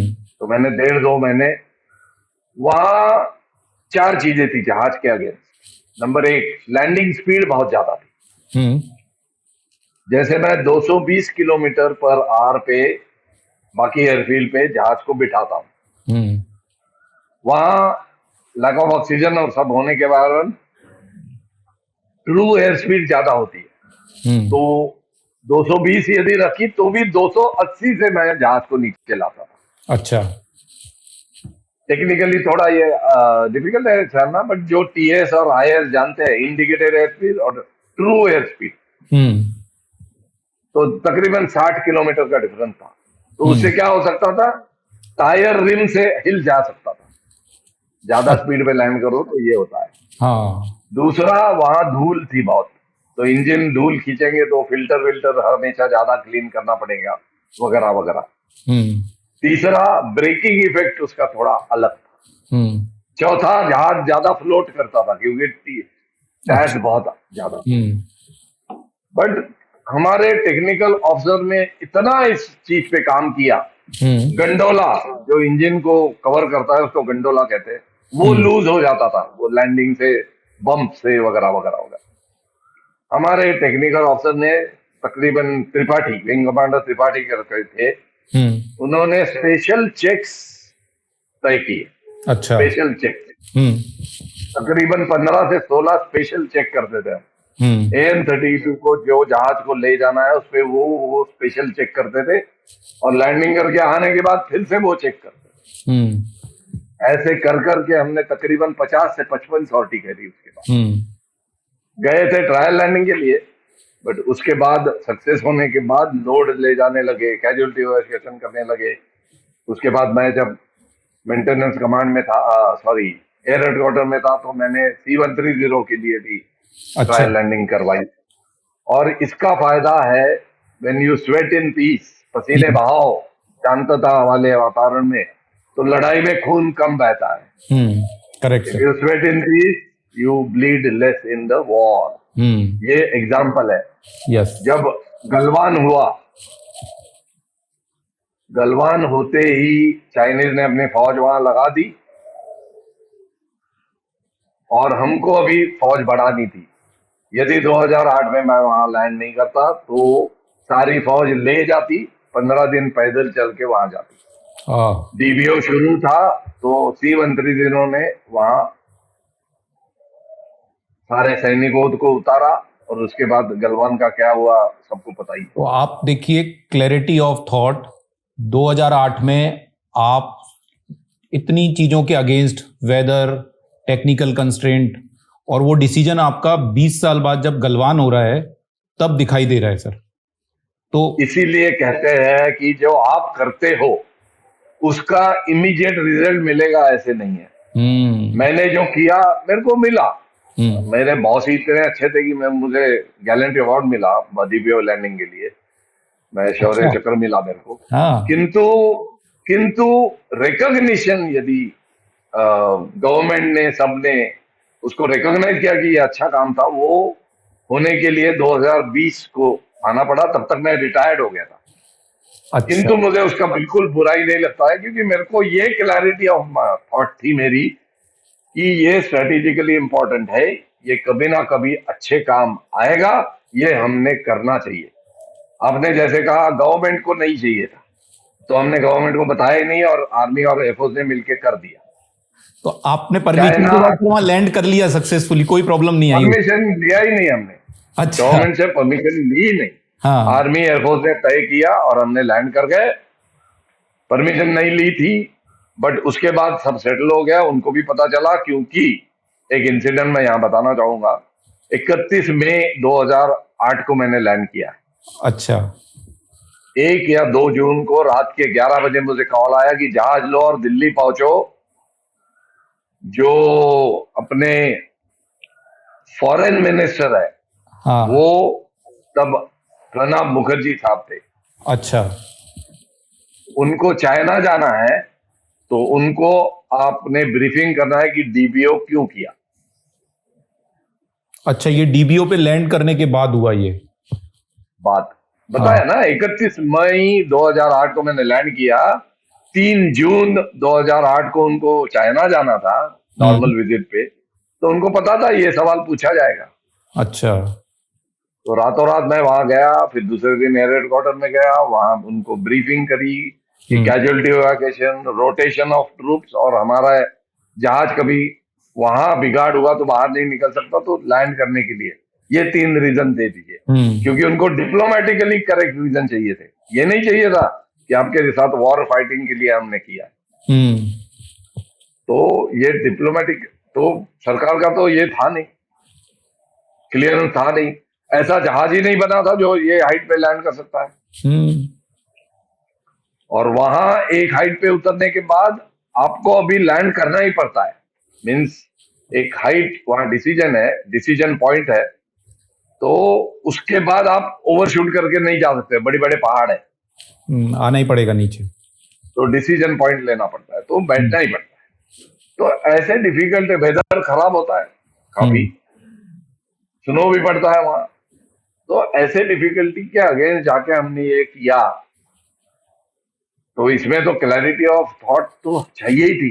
करेक्ट। और हमारी सिर्फ नहीं, मेरे बॉस की भी उतनी ही चाहिए थी क्लैरिटी ऑफ थॉट जितनी मेरी थी। हाँ। तो वो क्लैरिटी ऑफ थॉट 2008 में जो हमने सोचा, वो 12 साल बाद 2020 में लोगों के सामने आया कि हाँ सचमुच ये एयरफील्ड चाहिए थी। ग्रेट। तो इमीडिएट आज के आपके दर्शक यंगस्टर भी काफी होंगे, उनको मैं ये बताना चाहूंगा, जब आप कोई काम करते हो उसका इमीडिएट रिजल्ट की आशा मत करिए। हाँ हो सकता है वो रिकॉग्निशन आपको बहुत बाद में मिले, यस ना भी मिले, किंतु यदि आपकी क्लैरिटी है कि ये काम मेरे देश के लिए अच्छा है, मेरे जवानों के लिए अच्छा है, तो आप आगे बढ़िए, करिए। तो इंस्टेंट रिजल्ट की अपेक्षा जो आजकल के बच्चों में बहुत ज्यादा चल रही है, हाँ वो नहीं होनी चाहिए। इसका मैं एग्जाम्पल हूं। आज मैं ये जो लोगों से, यंगस्टर से बात इसीलिए ही करता हूं, बताने के लिए कि जरूरी नहीं कि आपके किए हुए काम का रिकग्निशन इमीडिएटली आपको मिले, किंतु thinking bigger, thinking out of the box, सोच आपकी अलग होनी चाहिए। क्यों? क्योंकि देश के लिए यदि कुछ हो सके तो करने की वो एक आशा, आपकी सोच होनी चाहिए। तो अद्भुत। फल की आशा करते करते आप काम करना सीखोगे लाइफ में, तो कभी चीज होगी नहीं। तो एक मैं विंग कमांडर था, जब मेरा वो कारगिल इंसिडेंट हुआ तब मुझे बताया गया कि अभी आप चलिए, जाइए, निकलिए, आपके पास लाइसेंस है, सिविल एयरलाइन फ्लाई करिए, ज्यादा पैसे कमाइए, क्योंकि इसके बाद आप ज्यादा ऊपर जाओगे ऐसे लगता नहीं है। मेरा क्लैरिटी ऑफ माइंड बड़ा क्रिस्टल क्लियर था। मैंने कहा मैं ज्वाइन किया हूं कुछ करने के लिए, एयरलाइन ज्वाइन होती तो मैं तभी कर लेता। मैंने एयरफोर्स ज्वाइन करी है, वो कुछ मेरा जज्बा है इसलिए किया। तो मैंने, जिसने ये बोला कि आप छोड़िए कुछ नहीं बनेगा आपका, हाँ वो कोई कम कम नहीं थे, चीफ ऑफ एयर स्टाफ थे, ये बता दूं मैं आपको। अच्छा तो उनको मैंने इंटरव्यू में कहा मैं उसके लिए नहीं आया हूं, मैं सर आया हूं, मेरा जो डिस्प्लेजर मिला है वो नहीं मिलना चाहिए था, ये बताने के लिए आया हूं, मैं कंटिन्यू करूंगा। हाँ और आज मैं बड़े अभिमान से ये बात लोगों को कहता हूं सर कि तब सबसे हाईएस्ट आज मैंने बोला था कि विंग कमांडर करके रिटायर होंगे, मैं डटा रहा मेरा, और एक ऐसा कार्य किया जिसने पूरा सबको, जो बात कर रहे थे उनको दिखा दिया कि गलती पक्का मेरी थी नहीं और मैं क्या करने में केपेबल हूं। तो मेरा स्टोरी है displeasure to gallantry. Displeasure to और गैलेंट्री, ये, शौर्य चक्र। हाँ, तो और ये हो सकता है यदि आपके पास क्लैरिटी ऑफ माइंड है। और क्लैरिटी ऑफ माइंड के लिए वो जितने एलिमेंट हमने डिस्कस किए, decision making capability, logical thinking, focused and organised manner में एक्टिविटी, ये बड़ी इंपॉर्टेंट है। Sir my salute to you, your spirit and that clarity of thought. Sir before we depart, दो चीजें हैं जो मुझे बहुत एक्साइट कर रही हैं। एक तो आपने कहा डीबीओ पे लैंडिंग से 20 मिनट का जो टाइम था फौजियों के लिए, अब वो लेह में जो 15 दिन का टाइम था वो 20 मिनट में पहुंच रहे थे। जब आपने सक्सेसफुल लैंडिंग कर ली तो जो आर्मी जवान थे उनमें कैसा जोश था सर, क्या फीलिंग थी उस समय? एक बात मैं आपको बताना चाहूंगा, ये भी एक रीजन था कि जब मैंने तय किया कि अब तो करूंगा ही करूंगा, हाँ जब वो कॉम्पैक्टिंग चल रहा था रनवे का, हाँ तो उधर आईटीबीपी है, आईटीबीपी के जवान थे और आर्मी के कुछ है, आईटीबीपी के ज्यादा है, और सर। ज्यादा नहीं होते वहां लोग, संख्या कम होती है बट है। तो मैं लैंड कर रहा था, उतरने के बाद हेलीकॉप्टर में गया था, हाँ हेलीकॉप्टर से उतरा, जल्दी से ऑक्सीजन मास्क लगाया, एक स्क्रू ड्राइवर लेके ऐसे रनवे को ये करके देख रहा था कि कितना कड़क हुआ है, वो टायर का इम्पैक्ट लेगा कि नहीं वगैरह। तो एक 18 से 20 साल का लड़का मेरे पास चल के आया, आईटीबीपी का था। वो कहता साहब जी एक बात पूछनी है। मैंने कहा हाँ पूछिए। कहते मेरे पिताजी भी यही काम करते थे, अच्छा। और कई कई लोग आपके जैसे यहाँ आए, हाँ। और ये ऐसे सब इंस्पेक्शन वगैरह करके गए, बट किसी ने बड़ा जहाज उतारा नहीं। तो मैंने उसके तरफ हंस के देखा और बोला कि इस बार पक्का जहाज उतरेगा, और जिस दिन जहाज उतरेगा तो वो इंजन तो बंद नहीं करेगा, तो आप उस कोने में खड़े रहोगे, हाँ। और मैं आपके लिए ढेर सारी मिठाइयां ले आऊंगा, इस खुशी में कि हम लैंड कर रहे हैं। हाँ। तो वो हंस के निकल गया। अच्छा। उसको कभी नहीं लगा कि ये होने वाला है। जिस हाँ। दिन मैं लैंड किया, मैंने एयर मार्शल बार्बरोआ को ये स्टोरी बताया था। हाँ। तो हम काफी हैम्पर्स ले गए थे, मिठाई फल वगैरह के, ऐसे 4-5। हम्म। तो मैंने उनको कहा, रिक्वेस्ट की थी, सर वो जवान को बुलाऊंगा, आप देना उसको, हम्म। हैंड ओवर करना। तो हम लैंड किए, रनिंग इंजन थे, सब था। वो लड़का वहां खड़ा था उस दिन। हम्म। उसको उसने सुन लिया होगा जहाज आने वाला है, और उन्होंने साहब हाँ। ने बोला था। खड़ा था, मैंने उसको देखा और इंडिकेट किया कि आ जाओ इधर। वो आया। तो मैंने एयर मार्शल साहब से रिक्वेस्ट की कि इसके दीजिए, उसको दिया। तो उसके ने एक ना, उसके मुंह, चेहरे पे एक स्माइल था उस दिन। स्माइल होगी सर। आज मैं आपको बताता हूँ, मैं कितने 2008 में लैंड किया हूँ, आज 26 हाँ है। 20-22 साल का टाइम हो गया है, बट सर। अभी भी मेरे दिमाग में वो स्माइल फंसा हुआ है हाँ, अभी कि भी याद एक रहती आदमी होगी की सर वो बेसिक, स्माइल। हाँ, बेसिक चीजें यदि आप सेटिस्फाई करो तो उसको कितने दिली खुशियां मिल सकती है। Correct sir. और स्ट्रेटेजिक सामरिक महत्व वगैरह तो हमने बात कर ली, वो तो था ही। हम्म। किंतु देखो, लोएस्ट से लोएस्ट आदमी को भी आप इतना आनंद दे सकते हो। तो helping somebody which really affects him can be also a cause. Recognition ही हर चीज के लिए कॉज नहीं होता। तो मुझे बहुत इसका बहुत आपने पूछा, इसलिए मैंने बताया हम्म। कि उनके खुशी का ठिकाना बताना है। तो और एक इंसिडेंट है। अच्छा। मैं पहले बार जहाज ले गया, खाली ले गया, क्योंकि हाँ। ट्रायल में हम लोड नहीं करते। हम्म। फिर बारबरा साहब उनको बोला, सर ट्रायल लैंडिंग हो गया, आप बंद कर दे। तो हम्म। मेरे को पता था वो ऐसे लीडर था, वो कहता नहीं नहीं अब तो हुआ है, तो अब चलो लोड का शुरू करते हैं। मुझे पता था वो धीरे धीरे मुझे ले जाएंगे वहां तक। हाँ। तो बोला, ऐसे नहीं कि एकदम ही पूरा जहाज फुल ले जाओ, आप कैलकुलेट करो आपके तरफ। तो हमने थोड़ा लोड लिया, गए।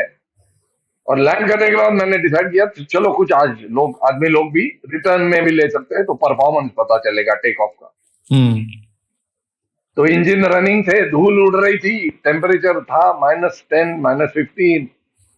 बट मैंने ऐसे पीछे मुड़ के बोलो, उसको लोड मास्टर को बोल दिया, हाँ ले लो, 12 पैसेंजर ले लो, हाँ। ट्रायल के लिए कैलकुलेट करके गया था मैं। तो विद इन 2 मिनट्स हाँ। 12 लोग बैठ गए।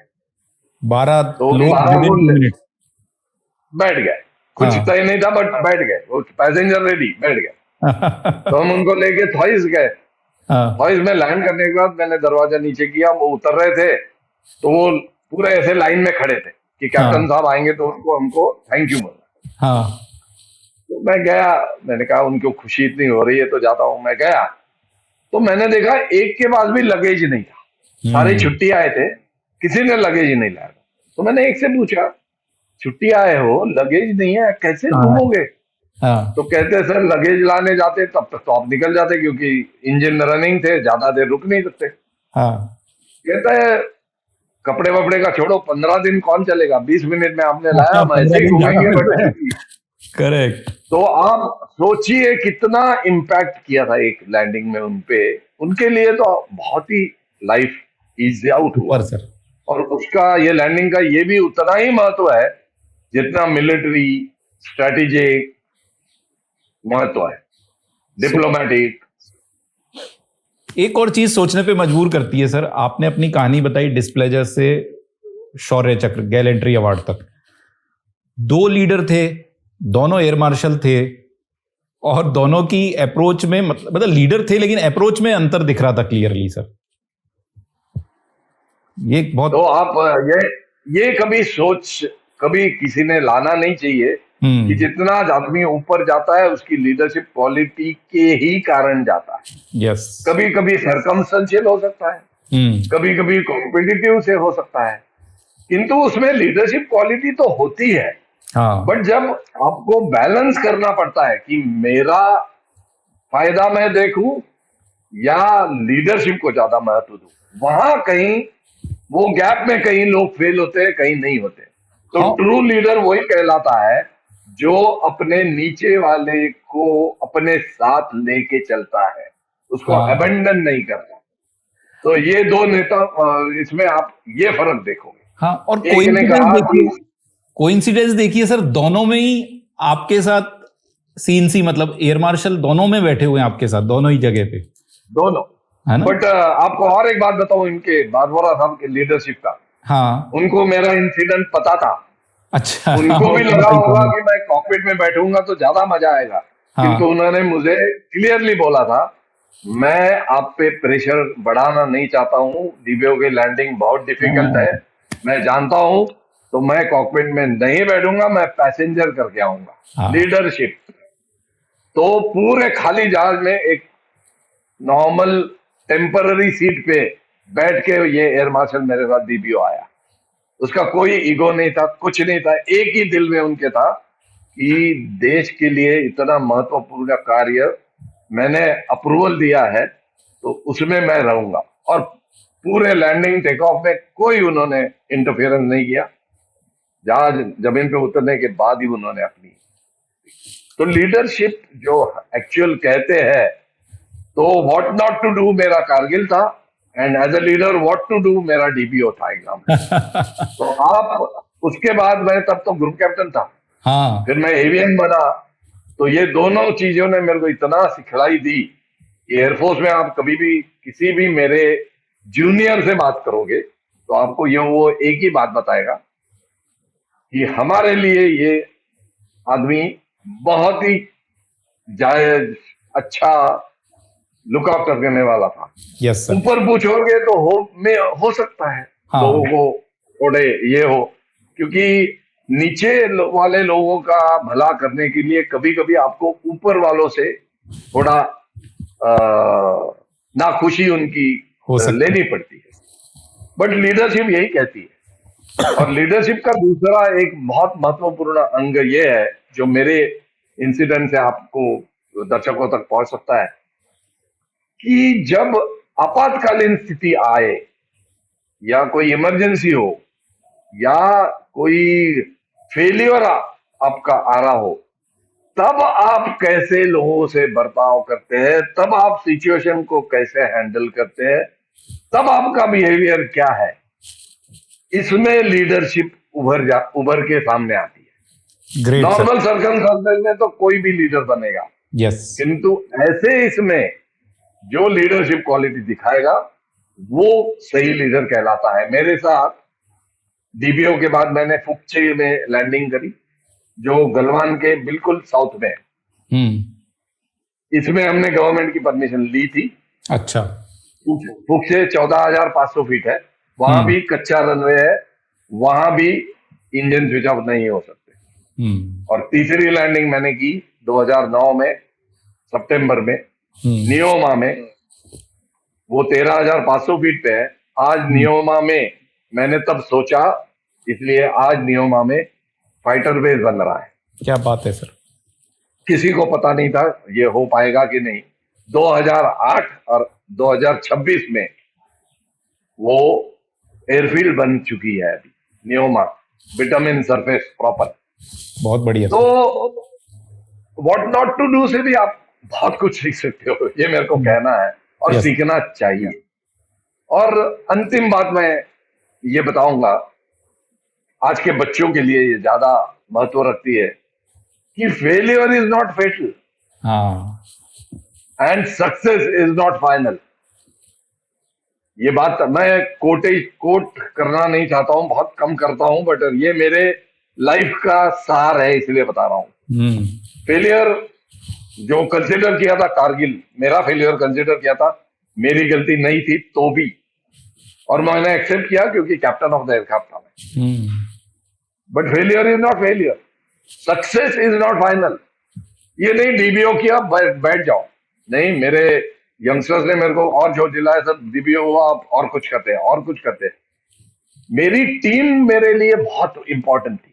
मेरे नीचे जो बच्चे थे मैंने तो गाइड किया, काम तो उन्होंने किया। एज अ सीईओ मैंने गाइड किया, हर बार मैं अलग क्रू लेके गया तो सबको एक्सपोजर मिले।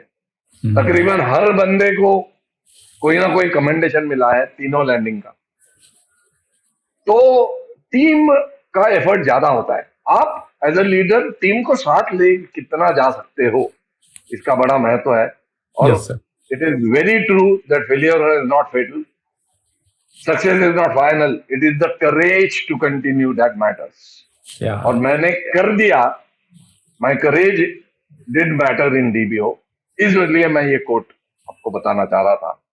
तो आज के बच्चों ने ये सोच लेना चाहिए कि फेलियर तो आते रहेंगे, फेलियर ज्यादा होंगे, सक्सेस कम होंगे, हाँ किंतु उससे बॉग डाउन होने की जरूरत नहीं. और सर. इंस्टेंट सक्सेस तो कभी देखो ही नहीं. यस. इंस्टेंट सक्सेस आपको मिलने वाला नहीं है.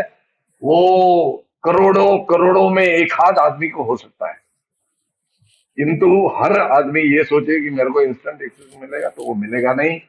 तो वो सोच बाजू में रखिए, आउट ऑफ बॉक्स थिंक करिए, देश की सोच हमेशा दिमाग में रखिए और आगे बढ़ने का प्रयत्न करिए. तो आपके साथ साथ सबका भला होगा. आपके नीचे जो है वो हाँ. आप, यही मैं बोलना चाहूँ. सर मैंने आज तक 15 एपिसोड शूट किए हैं. मेरे लिए ये एक अलग एक्सपीरियंस था सर. मतलब मुझे एक अंदर से जो फीलिंग आ रही थी वो बिल्कुल अलग है सर. और मैं सारे व्यूअर्स से भी यही कहूँगा, आप खुद नहीं अपने बच्चों को भी ये एपिसोड दिखाइए, क्योंकि हम इतनी बात करते हैं ऑफिसर लाइक क्वालिटीज की. अगर किसी को एसएसबी की मास्टर क्लास चाहिए तो ये जो सर ने आज बातें बताई है वो भले ही 2 घंटे टच करने वाली हो, लेकिन उसमें लेसन 200 हैं और ये हर किसी के लिए है. तो अपनी फैमिली के साथ एंजॉय कीजिए और देखिए और सबको दिखाइए. Thank you to everyone and sir Jai Hind to you and जय हिंद टू एवरीवन. जय Hind and all the best. Bharat माता की जय हो सर.